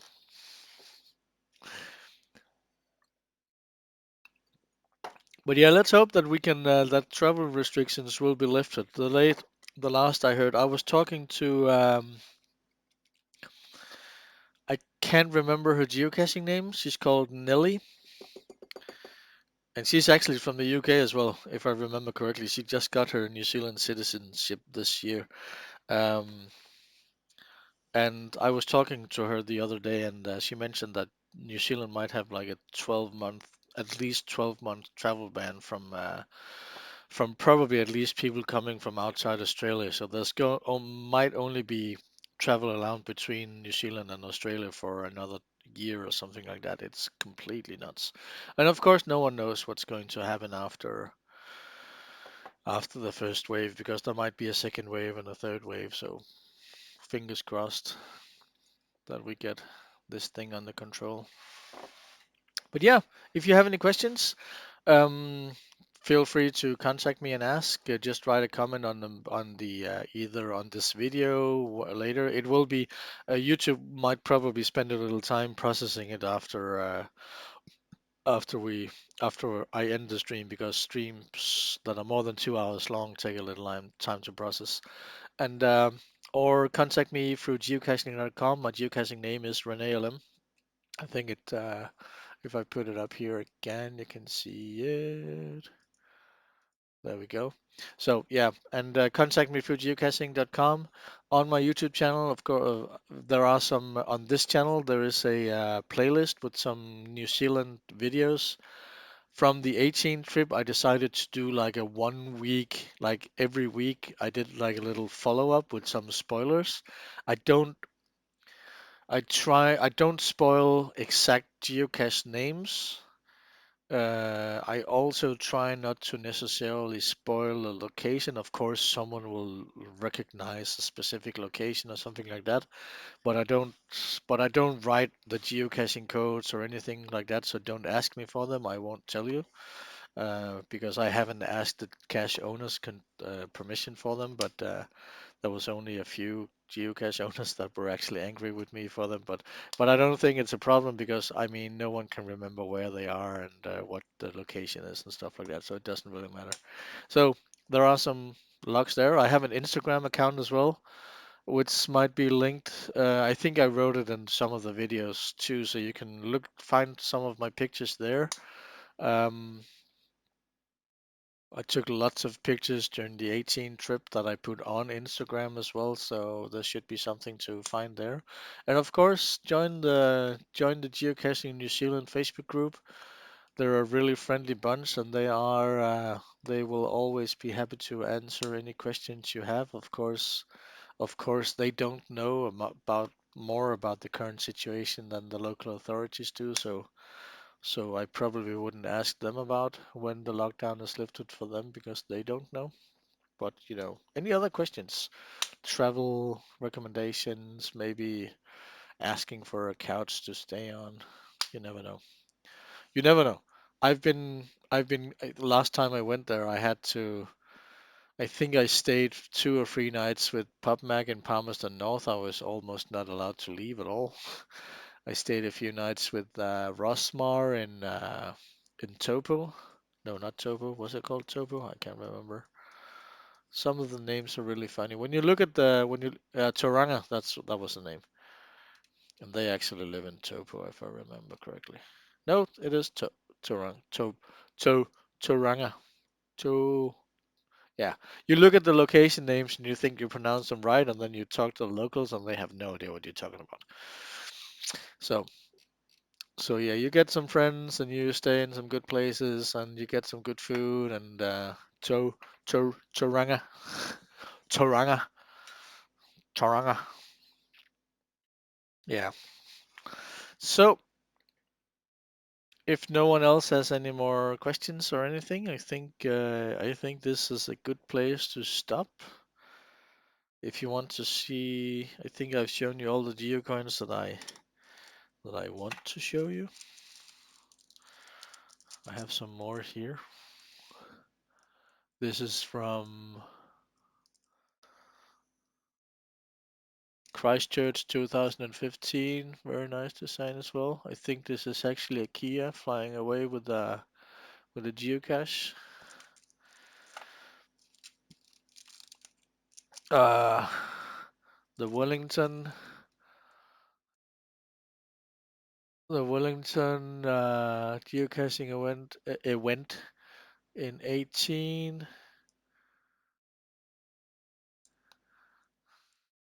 No questions. Sorry, I could only catch the last 30 minutes, but I'll check out the stream archive. Yeah, you do that. There's a lot of talking. It's 30 minutes long, mate. It's fine. And you might I'm showing some trackable codes as well, so at some points during the stream. So go look for those things if you want to. You don't have to, of course. So yeah, to anyone from New Zealand in the stream, I hope to see you. Oh, if you're into path tags, people in New Zealand are crazy about path tags as well. This is actually from Australia, but hey, you get like path tags with anything. There's one here as well from the that was on the lanyard you got for this was the Turangi event, I think, if I remember correctly. Very nice little things. I have a few scattered on lanyards here and there and boxes here and there. I don't really collect those, but people hand them to you. Yeah, And there will be pictures as well, and there might be pictures of things that you recognize. I mean, if you are from New Zealand, which I reckon you are, then of course you will recognize things. And I hope to see you and everyone else who might be looking through this stream. I mean, who in their right mind would watch 3 hours of this guy just rambling nonsense about places he can't remember the names of or where they are and what the geocaches were called and stuff like that? Who would watch 3 hours of that? I don't know. But some of you did. Oh yeah, fish and chips. Oh, that was the yeah, where that was near the graveyard. Where the at the start of that there's a night cache in Wellington. There's a really good night cache in Wellington at there's a massive graveyard. I can't remember the name of the place, but if you look for night caches in yeah, cemetery. I call it a graveyard. I don't know. It's a cemetery, and it's a really good night cache. I went there with Nicholas and I think his girlfriend was there as well. Yeah, yeah, because I drove them home, or I drove them somewhere. I can't remember where afterwards, and that was really fun. We walked for miles that night because we missed some of the markers. That was fun. But yeah, so I hosted a fish and chip event there just before going home. I'm looking forward to fish and chips again, man. Oh God, I miss fish and chips, even though I had them in the UK in the fall. And you were there as well. Oh yeah. Yeah, we were lots of people there, and it was quite fun because I remember at some points the markers were not actually placed. They weren't placed so you could see them at the intersection when you had to take a turn. You actually had to look for markers as you walked to the intersection. So I remember some people were walking in front at some point, and they walked down to the intersection and they were like, "Oh, I can't see anything." But we who were walking in the back were like, "Hey, you have to go left, Chris. It's left, the other left." So that was fun. Apart from the part where we actually missed some markers and did a massive detour, but apart from that, it was quite cool. And the ending, the final location was a little bit eerie. We sent Nicholas into the woods to find them, and he actually called people over to see it for, so we could see it for ourselves because it was a little bit eerie. That was fun. I love those night caches. Some of them are sadly archived now, but whoops, some of the ones we found. So, without much further ado, there's 6 people left. Do just, and Default is back. Yay.